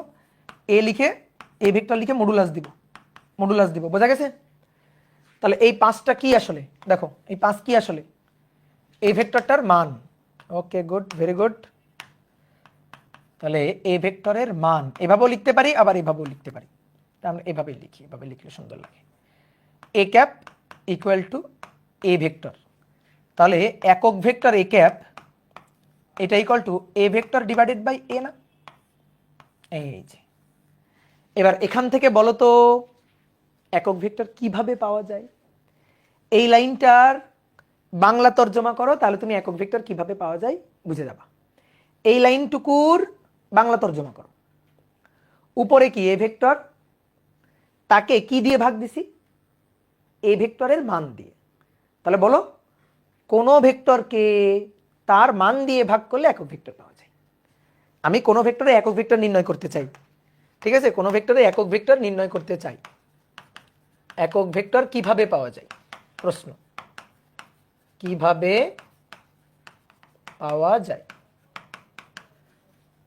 পাওয়া যায়? অনেকে দেখো, অনেক সময় যদি বলা হয় কোন ভেক্টরকে তার মান দিয়ে ভাগ করলে যে ভেক্টর পাওয়া যায় তাকে একক ভেক্টর বলে। এই সংজ্ঞাটা আসলে কিন্তু ঠিক না, মানে এটা সংজ্ঞা হিসাবে ঠিক না। এটা হচ্ছে, প্রশ্নটা যদি এটা করে যে কোন ভেক্টরের একক ভেক্টর কিভাবে নির্ণয় করা হয়, তাহলে তুমি বলতে পারো এই যে একক ভেক্টর কিভাবে পাওয়া যায়, কিভাবে নির্ণয় করা হয়, তাহলে তুমি বলতে পারো উত্তর হচ্ছে কোন ভেক্টরকে তার মান দিয়ে ভাগ করলে, কোন ভেক্টরকে তার মান দিয়ে ভাগ করলে একক ভেক্টর পাওয়া যায়। একক ভেক্টর পাওয়া যায়। কি বুঝছো? ক্লিয়ার? এইবার একক ভেক্টরের আসলে এত প্রয়োজনীয়তা কেন? প্রয়োজনীয়তা হচ্ছে, এখান থেকেই বলি তোমার, প্রয়োজনীয়তা হচ্ছে এই যে এ ভেক্টর এটা ইকুয়াল টু এ তার মান সাথে একক ভেক্টর। দেখো এ ভেক্টরের আমি যা জিজ্ঞেস করব টু দা পয়েন্ট অ্যান্সার দাও। এ ভেক্টরের কি কি আছে? কি কি আছে? মান এবং দিক, মান এবং দিক। তাহলে আমি যদি লিখি, ধরো এ ভেক্টর, তুমি আমাকে জিজ্ঞেস করলা ভাই এর মান কত? মান হচ্ছে এ, মান কত? এ। এই যে এটা লিখলাম, বলো এই লেখাটা কি ঠিক আছে? এই লেখাটা ঠিক আছে? না, ঠিক নেই। কারণ এটা ভেক্টর, তুমি ভেক্টরটাকে মানের সমান এভাবে লিখতে পারো না। ঠিক আছে? ধরো আমি তোমাকে বললাম যে একটা বল ভেক্টর, মনে করো এফ বল ভেক্টর, এটা ইকুয়াল টু 5 নিউটন। বলো এই লেখাটা ঠিক আছে? এই লেখাটা ঠিক আছে? কেউ যদি এটা লেখে, লেখাটা ঠিক আছে? না, ঠিক নাই। কেন ঠিক নাই? কেন ঠিক নাই? কারণ এটা ভেক্টর। তো তুমি এখানে যেটা লিখছো সেটা শুধু মান, এটা শুধু মান। এটা ভেক্টর, এটা শুধু মান। তো তুমি যদি এটা না লিখে এটা লিখতা, এটা লেখা ভুল হয়েছে। তুমি যদি এটা লিখতা যে ভাই এফ ভেক্টরের মান 5, তাহলে ঠিক আছে, এটা ঠিক আছে, এইটা এই লেখাটা ঠিক আছে, কিন্তু এই লেখাটা ভুল। এখন আমি যদি এই ভেক্টরটাকে তার মান সহ সুন্দর করে প্রকাশ করতে চাই, তাহলে কি করব জানো?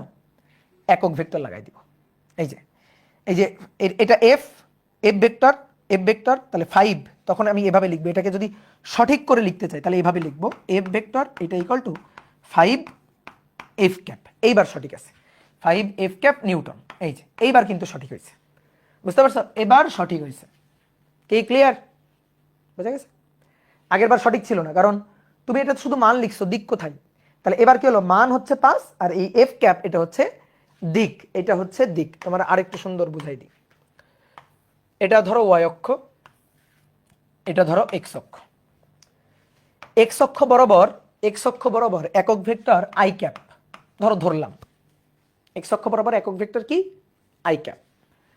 তুমি মূল বিন্দু থেকে এক্স অক্ষ বরাবর, ধরো এটা পূর্ব দিক, এক্স অক্ষ পূর্ব দিক, তো তুমি সকালবেলা বাড়ি থেকে হাঁটতে বের হইছো, তো এটা হচ্ছে তোমার বাড়ি মূল বিন্দু, তুমি এই রাস্তা বরাবর পূর্ব দিক বরাবর হাঁটতেছো, এক্স অক্ষ বরাবর হাঁটতেছো, তো হাঁটতে হাঁটতে একটা নির্দিষ্ট দূরত্বে গেছো, ধরো 4 কিলোমিটার দূরে গেছো। এখন আমি তোমাকে জিজ্ঞেস করলাম, ভাই তোমার সরণ ভেক্টর কত? তো দেখো তুমি বাড়ি থেকে বের হয়ে এখানে আসো, তাহলে এখানে আসো, এইটা তোমার সরণ ভেক্টর।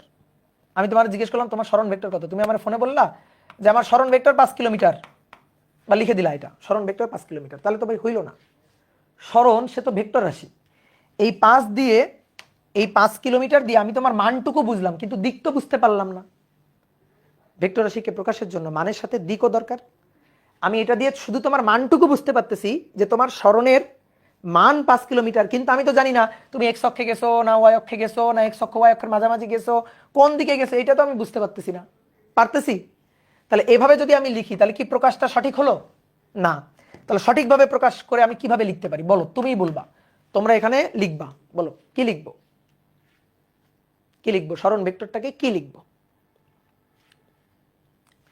সরণ ভেক্টরটাকে লিখবো 5 5, হ্যাঁ এস ক্যাপ, অনেকে বলছে এস ক্যাপ, হ্যাঁ হবে সমস্যা নাই, কিন্তু আমি বলে দিছি না এক্স অক্ষ বরাবর একক ভেক্টর কত, এক্স অক্ষ বরাবর একক ভেক্টর কত বলে দিছি। ঠিক আছে, অনেকে যারা এস ক্যাপ বলছো ঠিক বলছো, কোনো সমস্যা নাই, কিন্তু আমি এক্স অক্ষ বরাবর ইউনিট ভেক্টরটাকে ওই যে দিয়ে দিছি তোমাকে। তাহলে কি লিখবো? ইয়েস 5 আই ক্যাপ কিলোমিটার, বুঝছো? শুধু যদি 5 কিলোমিটার 5 লিখি তাহলে তো ভাই শুধু মান বুঝলাম, দিক তো বুঝলাম না। তাহলে দেখো এই 5 এটা মান প্রকাশ করতেছে ভেক্টরটার, আর এই আই ক্যাপ এটা দিক প্রকাশ করতেছে। তাহলে একক ভেক্টরের প্রয়োজনীয়তা কেন জানো? দিকের জন্য। একক ভেক্টর আমাকে দিকটা বলে দিচ্ছে যে আমার সরণ 5 কিলোমিটার কোন দিকে, এই যে এক্স অক্ষের দিকে, এক্স অক্ষ বরাবর একক ভেক্টর আই ক্যাপ এক্স অক্ষের দিকে। বোঝা গেছে? ক্লিয়ার?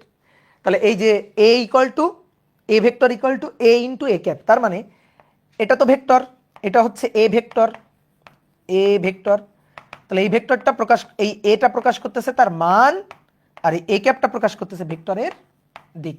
তাহলে একক ভেক্টর আসলে দিক প্রকাশ করতেছে, একক ভেক্টরটা দিক প্রকাশ করতেছে। কথা বুঝছো? এইবার শোনো, খুব ইম্পর্টেন্ট একটা কথা, একক ভেক্টর পড়ে ফেললে একটা জিনিস মনে করো অনেকটাই পড়া হয়ে গেছে, সেটা হচ্ছে আয়ত একক ভেক্টর, রেক্ট্যাঙ্গুলার ইউনিক ভেক্টর। আয়ত একক vector, rectangular unit vector, rectangular unit vector. দেখো শোনো, ত্রিমাত্রিক কার্তেশীয় স্থানাঙ্ক ব্যবস্থায় 3টি অক্ষ, এক্স অক্ষ, ওয়াই অক্ষ, জেড অক্ষ। এ ভেক্টরের একক ভেক্টর এ ক্যাপ, পি ভেক্টরের একক ভেক্টর ছোট হাতের পি ক্যাপ, পি ক্যাপ। তারপরে বি ভেক্টরের একক ভেক্টর ছোট হাতের বি ক্যাপ। তো এরকম কোন ভেক্টর এভাবে লিখলে নর্মালি একক ভেক্টরগুলোকে ছোট হাতের লেটারগুলো দিয়ে নর্মালি লেখা হয়, লিখতেই হবে এমন কোনো কথা নেই। কিন্তু শোনো এবার, এক্স অক্ষ, ওয়াই অক্ষ, জেড অক্ষ ত্রিমাত্রিক কার্তেশীয় স্থানাঙ্ক ব্যবস্থায় 3টা অক্ষ ধনাত্মক অক্ষ, এটা প্লাস এক্স অক্ষ, এটা প্লাস ওয়াই অক্ষ, এটা প্লাস জেড অক্ষ। ত্রিমাত্রিক কার্তেশীয় স্থানাঙ্ক ব্যবস্থায় 3টি ধনাত্মক অক্ষ বরাবর একক ভেক্টর ফিক্সড করে দেওয়া হয়েছে। অর্থাৎ এক্স অক্ষ বরাবর একক ভেক্টর আই ক্যাপ, এক্স অক্ষ বরাবর একক ভেক্টর মানে এক একক, এই যে এক, তাহলে এক্স অক্ষ বরাবর এই যে একক ভেক্টর এটা আই ক্যাপ ফিক্সড। তাহলে বলো তো ওয়াই অক্ষ বরাবর একক ভেক্টর ফিক্সড কত? এটা ফিক্সড করে দেওয়া হয়েছে। ঠিক আছে, তুমি এগুলো ইচ্ছা মতো নিতে পারবা না। ধরো তুমি বললা এক্স অক্ষ বরাবর ভাই একক ভেক্টরকে আমি এইচ ক্যাপ দিব না, এগুলো করা যাবে না। এক্স অক্ষ বরাবর একক ভেক্টর আই ক্যাপ, ওয়াই অক্ষ বরাবর একক ভেক্টর জে ক্যাপ, জেড অক্ষ বরাবর একক ভেক্টর, জেড অক্ষ বরাবর একক ভেক্টর এটা হচ্ছে K cap, I cap, J cap, K cap. X অক্ষ, ওয়াই অক্ষ, জেড অক্ষ 3টা ধনাত্মক অক্ষ বরাবর এই 3টে একক ভেক্টর ফিক্সড করে দেওয়া হয়েছে। এরা হচ্ছে আয়ত একক ভেক্টর। তার মানে I cap, J cap, K cap, এদেরকে আয়ত একক ভেক্টর বলা যাবে। তাহলে এরা একক ভেক্টর এবং এরা আয়ত একক ভেক্টর। কিন্তু এ ভেক্টরের একক ভেক্টর এ ক্যাপ, এ একক ভেক্টর কিন্তু আয়ত একক ভেক্টর নয়। বোঝা গেছে? এ একক ভেক্টর বাট আয়ত একক ভেক্টর নয়। তাহলে সংজ্ঞাটা আসলে লিখি। ত্রিমাত্রিক কার্তেশীয় স্থানাঙ্ক ব্যবস্থায় তিনটি ধনাত্মক অক্ষ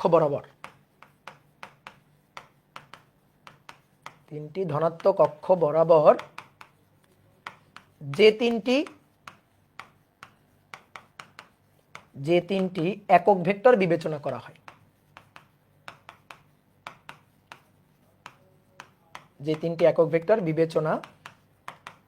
করা হয়,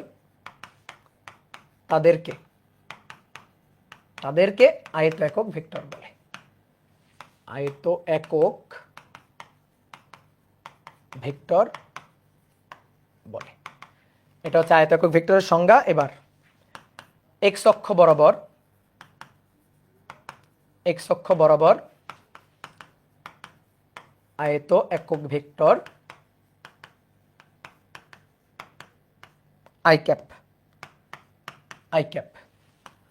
ওয়াই অক্ষ বরাবর আয়ত একক ভেক্টর জে ক্যাপ, জেড অক্ষ বরাবর আয়ত একক ভেক্টর কে ক্যাপ।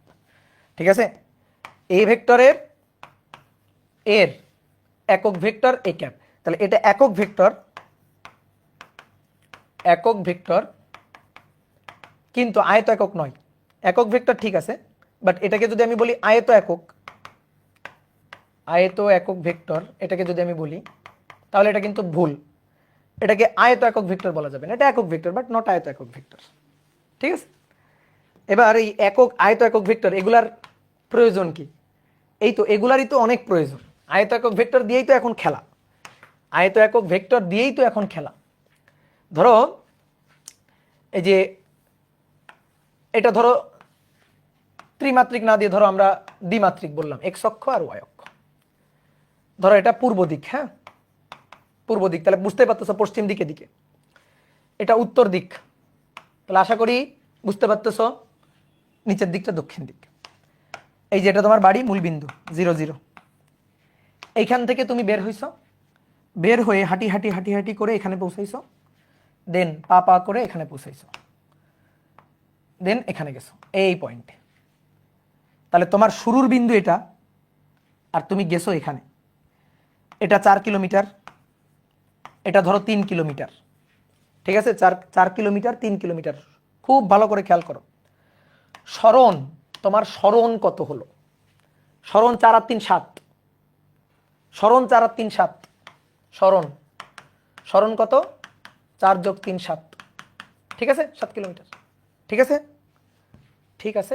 নো, এটা দূরত্ব, এটা সরণ নয়। সরণ আদি বিন্দু শেষ বিন্দুর লম্বালম্বী সরল রৈখিক দূরত্ব। এই হচ্ছে সরণ ভেক্টর, এই হচ্ছে আমাদের সরণ ভেক্টর। এই ক্ষেত্রে এর মান কত? সরণের মান কত? মান হচ্ছে 5। মান হচ্ছে 5। ঠিক আছে? এটা 5 কিলোমিটার, এটা হচ্ছে সরণের মানটা। তা আমরা এখন এই সরণ ভেক্টরটাকে প্রকাশ করতে চাই। দেখো খুব ভালো করে বুঝো। তুমি এখান থেকে এখানে গেছো না আগে? তাহলে এখান থেকে এখানে গেছো, দেখো তাকাও, এখান থেকে এখানে গেছো। আগে এই ভেক্টরটার কথা আমরা বলি। কোন অক্ষে গেছো? এক্স অক্ষে। কয় একক? 4 একক। 1 একক, 2 একক, 3 একক, 4 একক। তাহলে 1 একক মানে আই ক্যাপ। তাহলে এটা কত আই ক্যাপ? এটা কিন্তু শুধু মান। তাহলে আমি ভেক্টর ফর্মেটে বললে কি বলবো? 4 আই ক্যাপ। বুঝছো? এবার আসো, 3 কিলোমিটার গেছো কোন অক্ষে? উত্তর দিক, ওয়াই অক্ষে। কয় একক? 3 একক। 1 একক, 2 একক, 3 একক। ওয়াই অক্ষ বরাবর একক ভেক্টর কি? ওয়াই অক্ষ বরাবর একক ভেক্টরটা কে? J cap. এই জে ক্যাপ সাহেবকে তুলে আনো। এই যে জে ক্যাপ সাহেব, এটা জে ক্যাপ। এই আর একটা জে ক্যাপ, এই আর একটা জে ক্যাপ, কয়টা জে ক্যাপ, তিনটা জে ক্যাপ, তাহলে এটাকে কি লিখবো, 3 জে ক্যাপ ভেক্টর, মান কিন্তু 3 জে ক্যাপ কিন্তু ভেক্টর হয়ে গেল। 4 কিন্তু শুধু স্কেলার, কিন্তু 4 আই ক্যাপ ভেক্টর, তাহলে দুটো ভেক্টর না, দেখো তো, এই একটা ভেক্টর 4 আই ক্যাপ আর এই একটা ভেক্টর 3 জে ক্যাপ, তাহলে সরণ ভেক্টরটা কত জানো, সরণ ভেক্টর কত, 4 I cap plus 3 J cap kilometre. এই যে দেখো ভেক্টরকে প্রকাশ করলাম, সরণ ভেক্টরকে প্রকাশ করলাম, বুঝলা, সরণ ভেক্টরকে প্রকাশ করলাম। তো প্রকাশ করতে আই ক্যাপ জে ক্যাপ লাগছে, আই ক্যাপ জে ক্যাপ কি ছিল, আয়তাকার ভেক্টর, তো এইগুলোই হচ্ছে আয়তাকার ভেক্টরের কাজ। এবার আমি মুখে মুখে বলবো, তুমি আমাকে ভেক্টরকে প্রকাশ করে দিবা, মুখে মুখে আমি বলতেছি, তুমি আমাকে প্রকাশ করে দিবা। আমি প্লাস এক্স অক্ষে 3 কিলোমিটার গেলাম, দেন প্লাস ওয়াই অক্ষে অতপর, ঠিক আছে, অতপর প্লাস ওয়াই অক্ষে 2 কিলোমিটার গেলাম, দেন মাইনাস জেড অক্ষে, মানে জেড অক্ষে ঋণাত্মক দিকে, জেড অক্ষে 1 কিলোমিটার গেলাম। তাহলে আমার সরণ ভেক্টরটা বলো, সরণ ভেক্টরটাকে প্রকাশ করো, সরণ ভেক্টরটাকে প্রকাশ করো দেখি, আমি সবার পারা চাই। এই তো, তোমরা তো খুব বুদ্ধিমান, দেখছো, এই তো বুঝে গেছো যে প্লাস এক্স অক্ষে 3 কিলোমিটার, তাহলে ভাই 3 আই ক্যাপ, তারপরে ওয়াই অক্ষে 2 কিলোমিটার, তাহলে ভাই প্লাস 2 জে ক্যাপ, জেড অক্ষের ধনাত্মক দিকে কে ক্যাপ, তাহলে জেড অক্ষের ঋণাত্মক দিকে কি হবে, মাইনাস কে ক্যাপ, তাহলে মাইনাস 1 কে ক্যাপ, এত কিলোমিটার। এই হচ্ছে তোমার সরণ ভেক্টর। তাহলে আয়তাকার ভেক্টরের কাজগুলো বুঝছো। যদি আমি সাপোজ দেখো এভাবে লিখে যদি প্রকাশ করি, তাহলে কত সহজে প্রকাশ করা গেল, সহজে প্রকাশ হলো, সহজে প্রকাশ। কিন্তু কাউকে যদি তুমি এভাবে বুঝাইতে চাও যে আমি এক্স অক্ষ বরাবর গেলাম 4 কিলোমিটার, ওয়াই অক্ষ বরাবর গেলাম 3 কিলোমিটার, তারপর জেড অক্ষের নেগেটিভ দিকে গেলাম হচ্ছে 1 কিলোমিটার, এটা বলতে গেলে তো তোমার মনে করো যে সকালবেলা যা খাইছো সব হজম হয়ে যাবে, অনেক কষ্ট না বলা, বাংলা এইভাবে লিখে বলা অনেক কষ্ট না। বাট তুমি যদি এটা লিখে দাও না, আর সে যদি ফিজিক্স জানে, সে যদি ভেক্টরের তার বেসিক জ্ঞান থাকে, তাহলে সে বুঝে যাবে, ও আচ্ছা এটা, তার মানে তুমি ভাই এক্স অক্ষে 3 একক গেছো, দেন ওয়াই অক্ষে 2 একক গেছো, আর জেড অক্ষের ঋণাত্মক দিকে 1 একক গেছো, সে কিন্তু সুন্দর করে এটা বুঝে গেল। কি ক্লিয়ার? তাহলে আমরা এগুলো আরো সামনে দেখব। তাহলে আয়ত একক ভেক্টরের কাজটা বুঝলাম। এবার কত নম্বর গেল, 13, 14 নম্বর। দেখো অনেকে কিন্তু সবগুলা পড়ায় না, অনেকে কিন্তু সবগুলা পড়ায় না, কয়েকটা পড়ায় বাকিগুলো পড়ে না, কিন্তু আমি কিন্তু সবগুলা সুন্দর করে বুঝাই দিচ্ছি যাতে তোমার কনসেপ্ট একেবারে ক্লিয়ার হয়। এবার কি, এবার আসো অবস্থান ভেক্টর। তো অলরেডি এটার ব্যাখ্যা করছি, কিন্তু অবস্থান ভেক্টর, অবস্থান ভেক্টর আর একটা নাম আছে ব্যাসার্ধ ভেক্টর। অবস্থান ভেক্টর বা ব্যাসার্ধ ভেক্টর একই আসলে, অবস্থান ভেক্টর বা ব্যাসার্ধ ভেক্টর। অবস্থান ভেক্টরকে পজিশন ভেক্টর বলে, পজিশন ভেক্টর বা রেডিয়াস ভেক্টর, রেডিয়াস ভেক্টর। অবস্থান ভেক্টর, অলরেডি অবস্থান ভেক্টর নিয়ে একটু কথা বলছি। কি অবস্থান ভেক্টর হচ্ছে মূল বিন্দুর সাপেক্ষে কোনো বিন্দুর অবস্থান যে ভেক্টর দিয়ে প্রকাশ করব। তাহলে কার্তেশীয় স্থানাঙ্ক ব্যবস্থায় মূল বিন্দুর সাপেক্ষে, কার্তেশীয় স্থানাঙ্ক ব্যবস্থায় মূল বিন্দুর সাপেক্ষে, মূল বিন্দুর সাপেক্ষে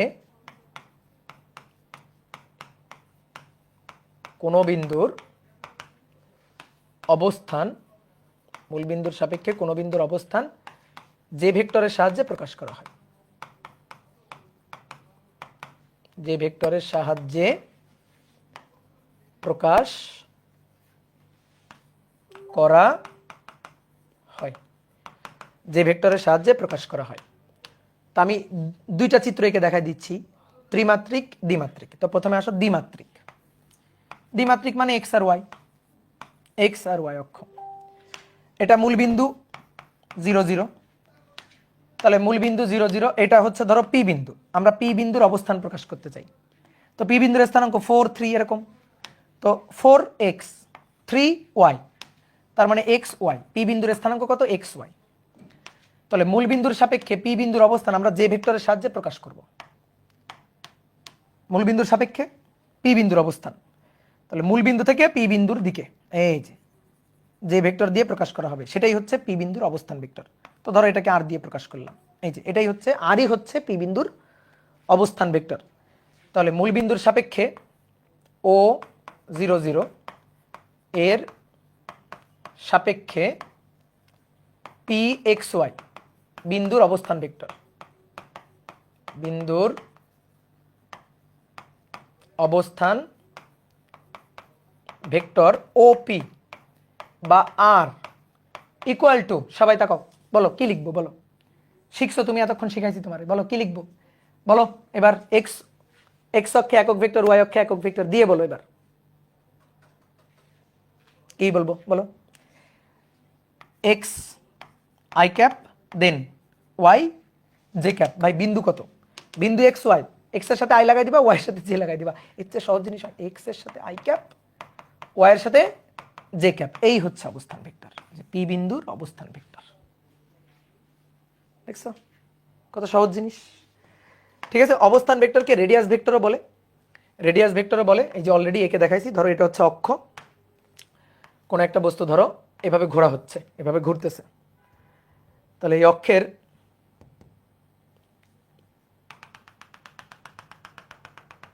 এভাবে ধরো বস্তুটা ঘুরতেছে, এটা হচ্ছে সেন্টার, এটা হচ্ছে সেন্টার। তাহলে এই সেন্টারটাকে মূল বিন্দু ধরে যদি আমরা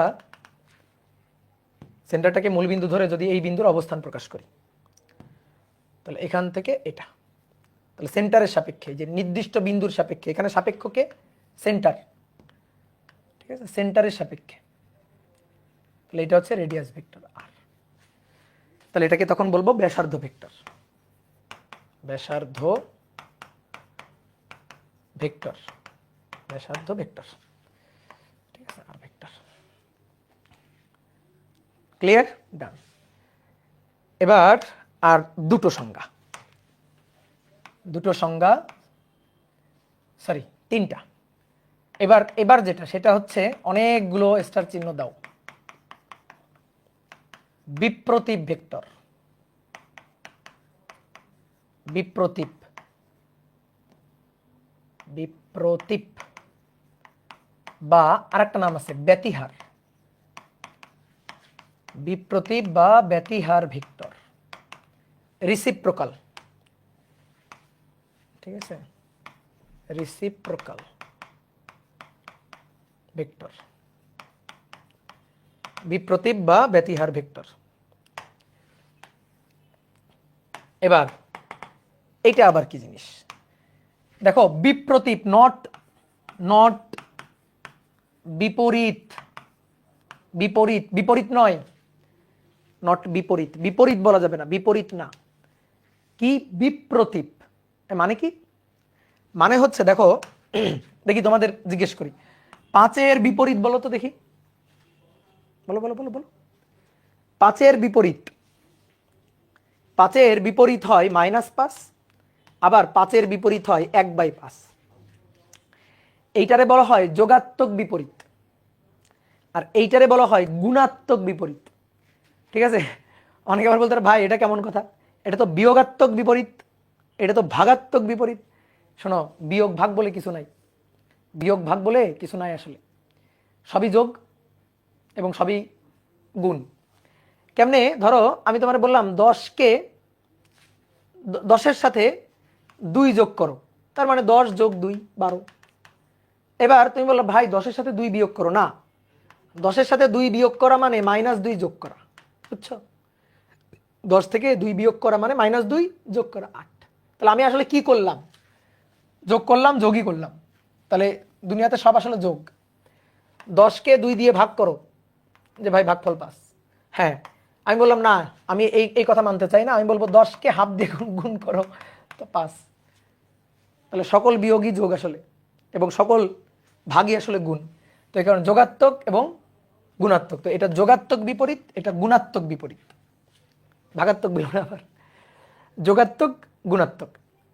কোন ভেক্টরের গুণাত্মক মানের বিপরীত, গুণাত্মক মানের যে ভেক্টরটা, গুণাত্মক বিপরীত মানের যে ভেক্টরটা, সরি, গুণাত্মক বিপরীত মানের যে ভেক্টরটা, তাকেই বলা হয় বিপ্রতীপ ভেক্টর। অর্থাৎ এটা কোন ভেক্টরের মান ধরো 5, কোন ভেক্টরের মান ধরো 1/5, তাহলে এটার বিপরীত ভেক্টর এটা, এটার বিপরীত ভেক্টর এটা, অর্থাৎ মান হবে গুণাত্মক বিপরীত।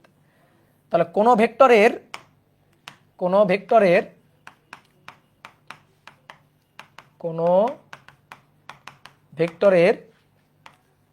মানের গুণাত্মক বিপরীত ভেক্টরকে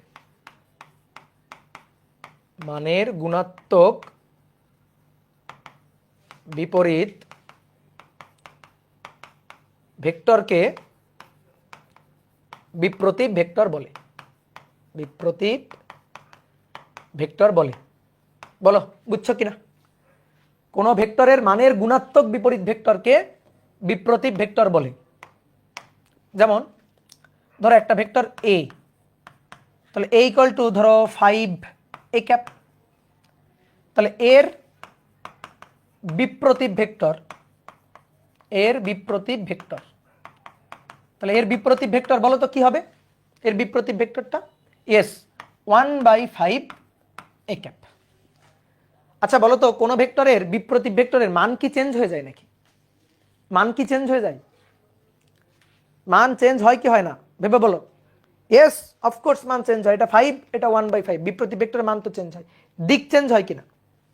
উত্তর হচ্ছে না, দিক চেঞ্জ হয় না। একক ভেক্টর এ ক্যাপই আছে, শুধু মানটা চেঞ্জ হয়েছে, মান গুণাত্মক বিপরীত হয়েছে, কিন্তু দিক কিন্তু চেঞ্জ হয় নাই। তাহলে এটা যদি এ ভেক্টর হয়, ধরো এটা এ ভেক্টর, এটা হচ্ছে 5 a ক্যাপ, তাহলে এর বিপরীত ভেক্টর হচ্ছে 1/5। 1/5 এর মান খুবই ক্ষুদ্র, মানে 1/5। তাহলে এটা ধরো 5, এটা ধরো 5, তাহলে এইটা হচ্ছে ধরো 1/5, তাহলে এটা হচ্ছে বিপরীত ভেক্টর 1/5 a ক্যাপ। এর বিপরীত ভেক্টর এটা, আবার এর বিপরীত ভেক্টর কিন্তু এটা। কি ক্লিয়ার? তাহলে দিক কিন্তু একই দিকে আছে, দিক চেঞ্জ হয় না। দেখো দিক যেদিকে, এরও দিক সেদিকে, এ ক্যাপ, দিক একই দিকে। তাহলে এ ভেক্টর ইকুয়াল টু ধরো 2i ক্যাপ, তাহলে এর বিপরীত B vector equal to 1/5 i cap. এটা এটার বিপরীত, এটা এটার বিপরীত, সরি বিপরীত বলে ফেলছি, বিপরীত। ঠিক আছে, এ আবার এর বিপরীত। ঠিক আছে, এখন আসো 16 নম্বর হচ্ছে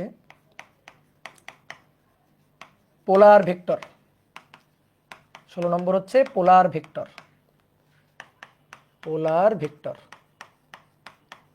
চলো আমি একটু পানি খেয়ে আসি, গলা শুকাই গেছে। ঠিক আছে, আমরা দুটো পড়বো, 16, 17, এই দুটা পড়েই ছুটি আজকে, এই দুটা পড়েই ছুটি।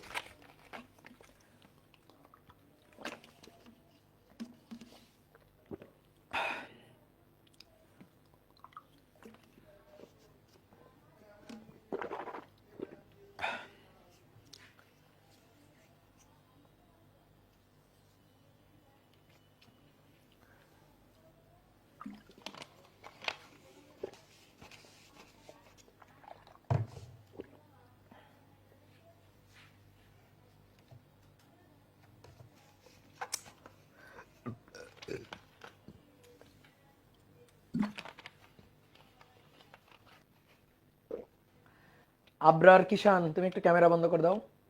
আবরার কিষান, তোমার ক্যামেরা দেখা যাচ্ছে।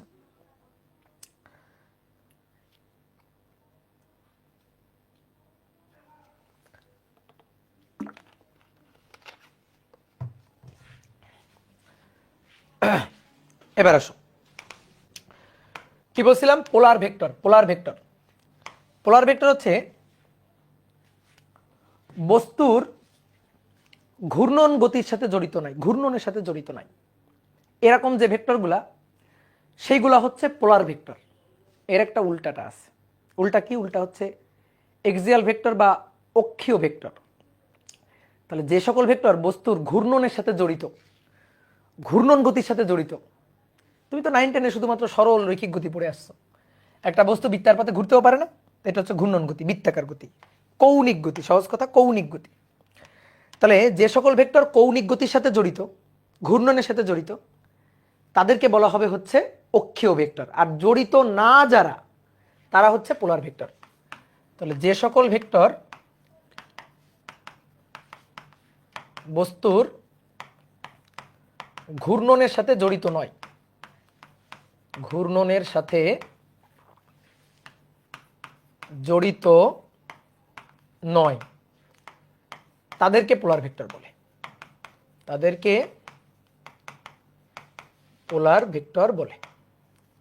আরেকটা কথা আমরা বলতে পারি, সেটা হচ্ছে পোলার ভেক্টরের ইনিশিয়াল পয়েন্ট মানে আদি বিন্দু এবং পয়েন্ট অফ অ্যাপ্লিকেশন অর্থাৎ প্রয়োগ বিন্দু, এই দুইটা আমাদের জানা। ঠিক আছে, পোলার ভেক্টরের আদি বিন্দু বা ইনিশিয়াল পয়েন্ট জানা, বা ধরো প্রয়োগ বিন্দু মানে পয়েন্ট অফ অ্যাপ্লিকেশন, এগুলো ধরো জানা, তাদেরকে বলা হচ্ছে পোলার ভেক্টর। এবার আমি একটু বুঝাই কেমন। আর পোলার ভেক্টরের দিক হয় বস্তুর গতির দিকে, বস্তুর গতি যেদিকে সেদিকে আসলে পোলার ভেক্টরের দিক হয়। যেমন উদাহরণ কি, উদাহরণ দিলে ভালো বোঝা যাবে। উদাহরণ হচ্ছে বেগ, ত্বরণ, তারপরে বল, ভরবেগ, ঠিক আছে, এইগুলো হচ্ছে উদাহরণ। যেমন দেখো বেগ, কোন একটা বস্তু ধরো গতিশীল, যে বস্তুটা গতিশীল, তাহলে তার বেগের একটা নির্দিষ্ট দিক আছে এবং বস্তুর বেগটা কোন বিন্দুতে ক্রিয়া করতেছে তার পাদবিন্দু আমি জানি, ঠিক আছে, বা পয়েন্ট অফ অ্যাপ্লিকেশন আমি জানি। তাহলে এই বস্তুর এই যে বেগটা, এটা ঘূর্ণন গতির সাথে জড়িত নয়, এই বস্তুটা দেখো ঘুরতেছে না, এই ভি ঘূর্ণন গতির সাথে জড়িত নয়, তাহলে এইটা হচ্ছে পোলার ভেক্টর। বুঝা গেছে? এবার দেখো ভি থেকে ভি এর পরিবর্তনের হার কি, ভি এর পরিবর্তনের হারই তো ত্বরণ, ত্বরণ এ, তাহলে এ কি ভি ডিভাইডেড বাই টি না, আসলে বেগের পরিবর্তনের হার মানে সামনে ধরো ডেল দিতে পারি, তাহলে del V by del T. তাহলে বেগের পরিবর্তন যেদিকে ক্রিয়া করবে ত্বরণ সেই দিকে, ঘূর্ণন গতির সাথে জড়িত নয়। বল হচ্ছে F equal to M A যেদিকে, এফ আসলে সেদিকে। ভরবেগ P equal to M V যেদিকে, পি সেই দিকে। এবার তুমি নিজেই বলো না, এই বস্তুটা সরল রৈখিকভাবে গতিশীল, এর ঘূর্ণন গতি নাই, তাহলে বেগ তার ঘূর্ণনের সাথে জড়িত, বেগ ভেক্টর কি ঘূর্ণনের সাথে জড়িত? তারপরে ত্বরণ, বল, ভরবেগ, এগুলা কি ঘূর্ণনের সাথে জড়িত? বলো, ঘূর্ণনের সাথে জড়িত, ঘূর্ণন গতি না, সরল রৈখিকভাবে গতিশীল, তাহলে ঘূর্ণনের সাথে এগুলা জড়িত না, তাহলে এইগুলাকে বলা হচ্ছে পোলার ভেক্টর। তাহলে যে সকল ভেক্টর ঘূর্ণন গতির সাথে জড়িত থাকবে তাদেরকে বলা হবে অক্ষীয় ভেক্টর। অক্ষীয় ভেক্টর যেগুলা, এইগুলার সাথে তুমি পরিচিত না। ভাই পরিচিত না, হব না কখনো? হ্যাঁ হবা। কোথায়? চতুর্থ অধ্যায়। ঠিক আছে, তোমরা কয়েকটা নাম বলো তো। এই যে একজন একটা নাম বলছো, কে জানো এটা? তোমার নাম কি? চিস.com না কি নাম দিছে এটা? একজন বলছে টর্ক। ইয়েস, টর্ক হচ্ছে একটা অক্ষীয় ভেক্টর। তাহলে এটা কত নম্বর? 16, 17 নম্বর। এবার 17 নম্বর লিখো, এক্সিয়াল ভেক্টর বা অক্ষীয় ভেক্টর। অক্ষীয় ভেক্টর বা এক্সিয়াল ভেক্টর, বস্তুর ঘূর্ণন গতির সাথে যে সকল ভেক্টর জড়িত তাদেরকে অক্ষীয় ভেক্টর বলে। বস্তুর ঘূর্ণন গতির সাথে যে সকল ভেক্টর জড়িত, বস্তুর ঘূর্ণন গতির সাথে যে সকল ভেক্টর জড়িত তাদেরকে অক্ষীয় ভেক্টর বলে। অক্ষীয় ভেক্টর বলে। যেমন দেখো, ধরো কোনো একটা বস্তুকণা বৃত্তাকার পথে ঘুরতেছে, বৃত্তাকার পথে। তো একটু তাকাও বোর্ডে, দেখো এটা হচ্ছে সেন্টার। তুমি তো রৈখিক গতি পড়ে আসছো। যখন বস্তুটা ধরো ঘুরে এ থেকে ধরো বি পয়েন্টে আসলো, এ থেকে বি পয়েন্টে আসলে দেখো বস্তুটার কিন্তু একটা অ্যাঙ্গুলার ডিসপ্লেসমেন্ট বা কৌণিক সরণ হয়েছে। কৌণিক সরণটাকে থিটা দিয়ে লেখা হয়। এই যে থিটা, দেখো থিটার এখানে একটা তীর চিহ্ন দিছি, মানে এই তীর চিহ্ন দিয়ে আসলে কোনো ভেক্টর বোঝাচ্ছি না কিন্তু, যে ভাই থিটা কৌণিক সরণ, আপনি কি কৌণিক সরণ থিটা ভেক্টরটা বুঝাচ্ছেন? উত্তর হচ্ছে না, আমি কিন্তু কৌণিক সরণ থিটা ভেক্টরটা বুঝাচ্ছি না। এটা হচ্ছে কোন দিকে ঘুরছে সেটা, এটা হচ্ছে কোন দিকে ঘুরছে সেটা। বলো তো, কৌণিক সরণ ভেক্টর বা কৌণিক বেগ ভেক্টর, কৌণিক বেগকে রৈখিক বেগকে ভি দিয়ে প্রকাশ করা হয়, কৌণিক বেগকে ওমেগা দিয়ে প্রকাশ করা হয়। এত উচ্চ মার্গীয় কথা এখন বলতেছি না, এখন তোমার বুঝতে হবে না, এগুলো আমরা চতুর্থ অধ্যায় যখন পড়বো তখন বুঝবো। ঠিক আছে? তাহলে রৈখিক বেগের মতো কৌণিক বেগ হবে, রৈখিক ত্বরণের মতো কৌণিক ত্বরণ হবে। হ্যাঁ, ঠিক তেমনি রৈখিক সরণের মতো, রৈখিক সরণকে সরল রৈখিক, রৈখিক সরণকে এস দিয়ে প্রকাশ করি, কৌণিক সরণকে থেটা বা ডেল থেটা দিয়ে প্রকাশ করি। এই যে এটা হচ্ছে থেটা, তাহলে থেটা কৌণিক সরণ, অ্যাঙ্গুলার ডিসপ্লেসমেন্ট। তো এই অ্যাঙ্গুলার ডিসপ্লেসমেন্টের একটা দিক থাকা উচিত না? অ্যাঙ্গুলার ডিসপ্লেসমেন্ট, ডিসপ্লেসমেন্ট এর একটা দিক থাকা জরুরি না? বলো, এর একটা দিক থাকা জরুরি কিনা? অ্যাঙ্গুলার ডিসপ্লেসমেন্টের একটা দিক থাকা জরুরি কিনা? এই দিকটা কোন দিকে হবে? এই দিকটা কোন দিকে হবে? খুবই ইম্পর্টেন্ট। দিকটা হবে কোন দিকে জানো? তোমার দিকে, তোমার দিকে, তোমার দিকে। ডান হাত বৃদ্ধাঙ্গুলি, দেখো যেভাবে ঘুরতেছে সেইভাবে হাতের বাদবাকি আঙুলগুলোকে ঘুরাবা, হাতের বাদবাকি আঙুলগুলোকে ঘুরাবা। ঠিক আছে? এটা হচ্ছে থাম্বস রুল, থাম্বস রুল। এই যেদিকে ঘুরতেছে হাতের বাদবাকি আঙুলগুলোকে এভাবে মুঠো পাকাবা, মুঠো পাকাবা। বলো বৃদ্ধাঙ্গুলি কোন দিকে? বৃদ্ধাঙ্গুলি কোন দিকে? তোমাদের দিকে, বৃদ্ধাঙ্গুলি তোমাদের দিকে, লম্ব বরাবর তোমাদের দিকে। এটাই হচ্ছে কৌণিক সরণের দিক, কৌণিক সরণের দিক, অ্যাঙ্গুলার ডিসপ্লেসমেন্টের দিক। আমি একটু এভাবে বুঝাই 3D চিত্র দিয়ে আর কি। ধরো কোন একটা বস্তু এভাবে ঘুরতেছে, এই পথে ঘুরতেছে, এইভাবে ঘুরতেছে, এই যে এই হচ্ছে ঘূর্ণন, এইভাবে ঘুরতেছে। তাহলে আমি ধরো থেটার দিক বলতে চাই, ধরো এইভাবে ঘুরতেছে, এই আমি এই যে থেটা, এই থেটার ডিরেকশনটা দেখাইতে চাই। বলো এবার কোন দিকে? যেভাবে ঘুরছে ওইভাবে হাত ঘুরাও, সব জিনিস। এই যেভাবে ঘুরছে মুঠো পাকাও এদিকে, মুঠো পাকাও এদিকে, বুঝলা? এই যে একটা হাত এঁকে দিই, আসো একটা হাত এঁকে ফেলি, আরো সহজে বোঝা যাবে।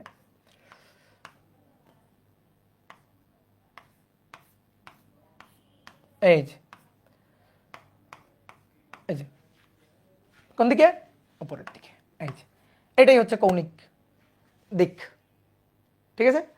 এটাই হচ্ছে কৌণিক সরণের দিক, থেটার দিক বলতে পারো, ধর থেটা, থেটা ভেক্টরের দিক এটা। কি ক্লিয়ার? তাহলে এই যে কৌণিক, কৌণিক, যেমন তুমি আরেকটা উদাহরণ দিই, আরেকটা উদাহরণ দিই, ধরো টর্ক, আরেকটা উদাহরণ দিই, ধরো টর্ক। যেমন মনে করো একটা দরজা তুমি ঘুরাবা তোমার বাসায়, ধরো একটা দরজা, এটা হচ্ছে তোমার বাসার দরজাটা।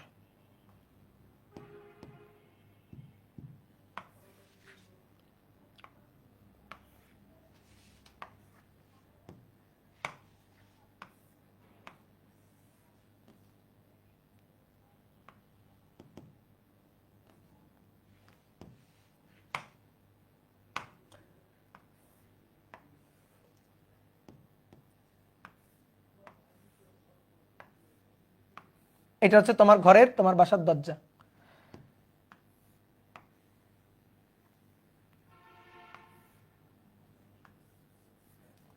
এই দরজাটাকে আমি বন্ধ করব। বলো দরজাটা কি আছে, খোলা না বদ্ধ? খোলা আছে না বদ্ধ আছে? বলো তো দরজাটা খোলা আছে না বদ্ধ আছে? খোলা, বোঝা যাচ্ছে তো খোলা।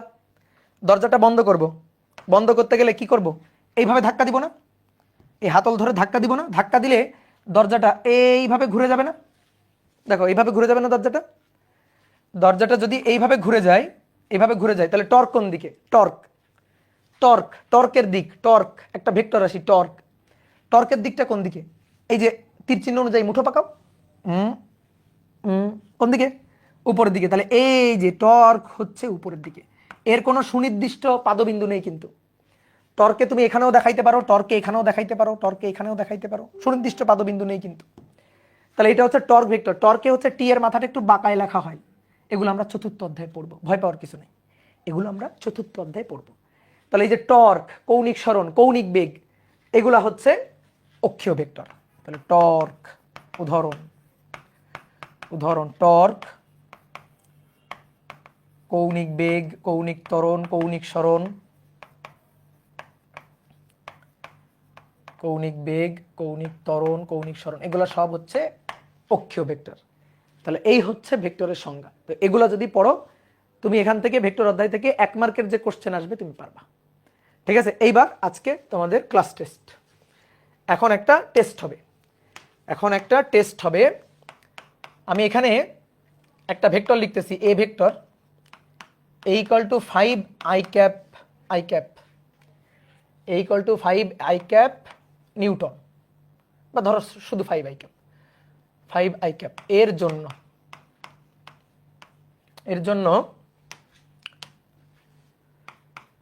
1 নম্বর B vector 5 i cap, C vector 1/5 i cap, D vector -5 i cap, E vector 2 i cap, F vector -3 i cap, তারপরে জি ভেক্টর 4 j ক্যাপ। ঠিক আছে, তো এখন তোমার বলতে হবে যে এর জন্য এরা কেমন ভেক্টর, মানে বি ভেক্টর এ ভেক্টরের কি ভেক্টর, সি ভেক্টর এ ভেক্টরের কি ভেক্টর। কোনো একটা ভেক্টর কিন্তু একই সাথে অনেকগুলো ভেক্টরও হইতে পারে, কোনো একটা ভেক্টর কিন্তু একই সাথে অনেকগুলো ভেক্টরও হইতে পারে, একই সাথে অনেকগুলো ভেক্টর হইতে পারে। তাহলে তুমি এখন লিখো এর কি কি ভেক্টর, তারপরে এটা এর কি কি ভেক্টর, এটা লিখো। লেখার পরে এক মিনিট সময় পরে আমার সাথে মিলাই দেখবা। নাও 1 মিনিট টাইম, একটা টাইমার দিয়ে দিই, 1 মিনিট টাইম। নাও লিখো।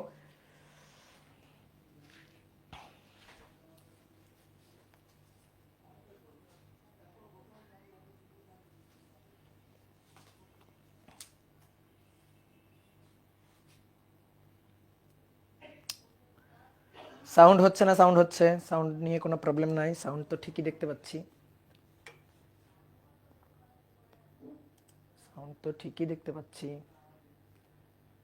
সাউন্ড হচ্ছে।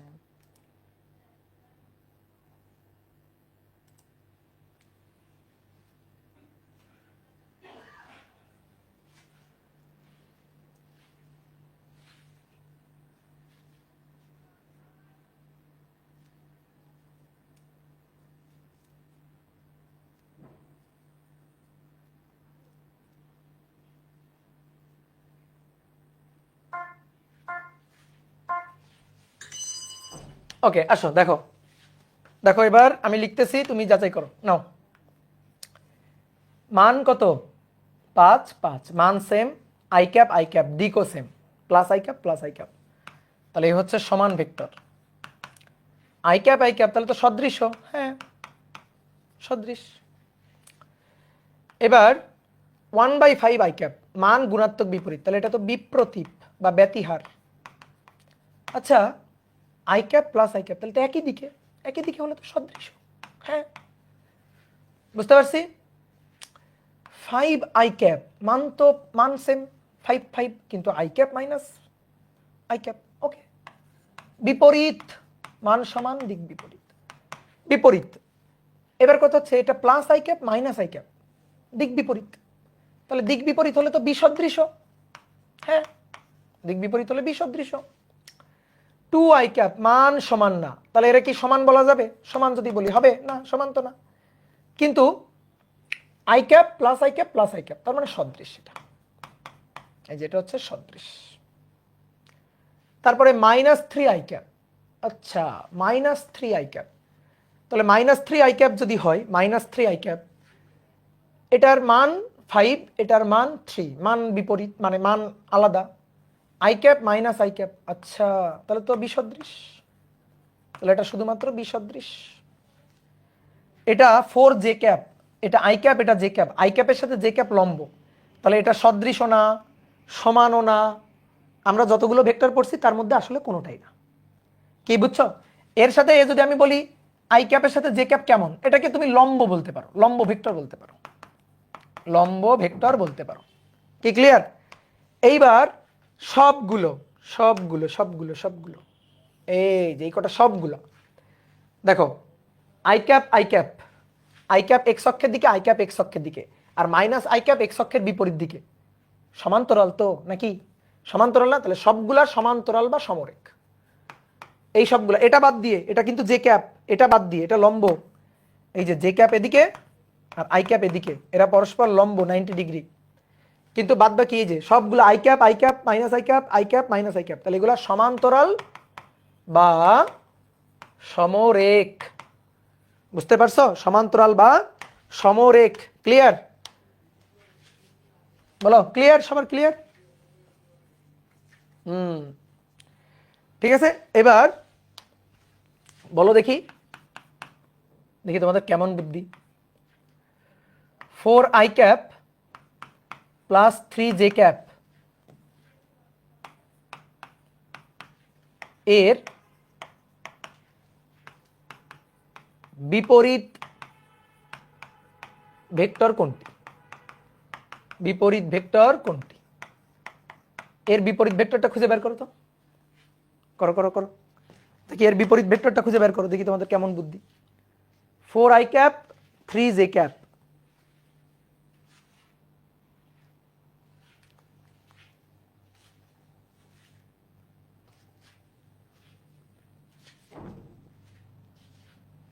(5i ক্যাপের বিপরীত ভেক্টর -5i ক্যাপ। তার মানে কোন ভেক্টরের আগে কি দিব? মাইনাস দিব। এটা এ vector, A vector 4i cap plus 3j cap, তাহলে এর বিপরীত ভেক্টর, এর বিপরীত ভেক্টর, তাহলে বিপরীত ভেক্টর ধরো বি ভেক্টর, বি ভেক্টর এর বিপরীত ভেক্টর কত হবে? সামনে মাইনাস দিয়ে দিবা, তাহলে মাইনাস এ ভেক্টর। তার মানে মাইনাস কোন ভেক্টরের, তোমার যদি বলো কোন ভেক্টরের বিপরীত ভেক্টর নির্ণয় করো, তুমি সামনে একটা মাইনাস লাগিয়ে দিবা। কোন ভেক্টরের বিপরীত ভেক্টর নির্ণয় করো, সামনে একটা মাইনাস লাগিয়ে দিবা।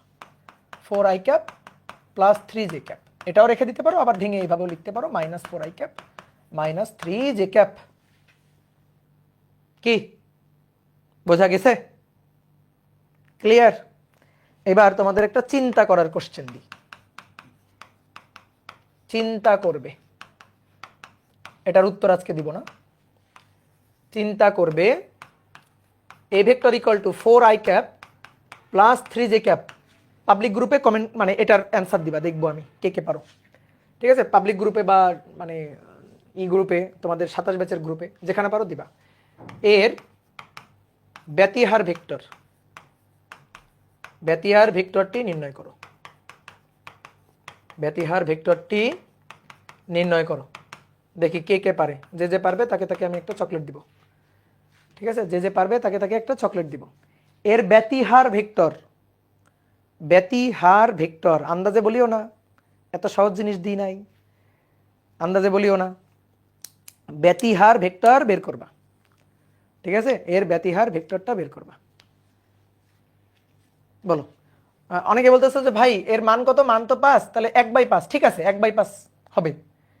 এর এর মান যদি বের করি তাহলে √4² 3², তার মানে কত? 5। তাহলে 1/5 ঠিক আছে, কিন্তু 1/5 এ ক্যাপ বলতেছো, ঠিক আছে এটা হইছে, বাট এই এ ক্যাপটাকে ভেঙে বলবা, আই জে কে দিয়ে বলবা, আই জে কে দিয়ে অ্যান্সারটা বলতে হবে। হ্যাঁ, তাহলে এটা করবা। ঠিক আছে? নির্ণয় করবে। তাহলে আজকের ক্লাস এই পর্যন্ত। ঠিক আছে? নেক্সট ক্লাসে আবার দেখা হবে। টাটা, সবাই ভালো থাকো, সুস্থ থাকো, অবশ্যই ক্লাসগুলো করবা। ঠিক আছে? এই ক্লাসগুলো কিন্তু অনেক দামি ক্লাস, অবশ্যই করতে হবে, রেগুলার করবা, ফেলে রাখবা না কিন্তু। ঠিক আছে? আর এক্সাম কবে? মেগা এক্সাম কবে? বলো বলো, মেগা এক্সাম কবে? কালকে। ঠিক আছে? তাহলে মেগা এক্সামের জন্য খুব সুন্দর করে পড়ো। টাটা।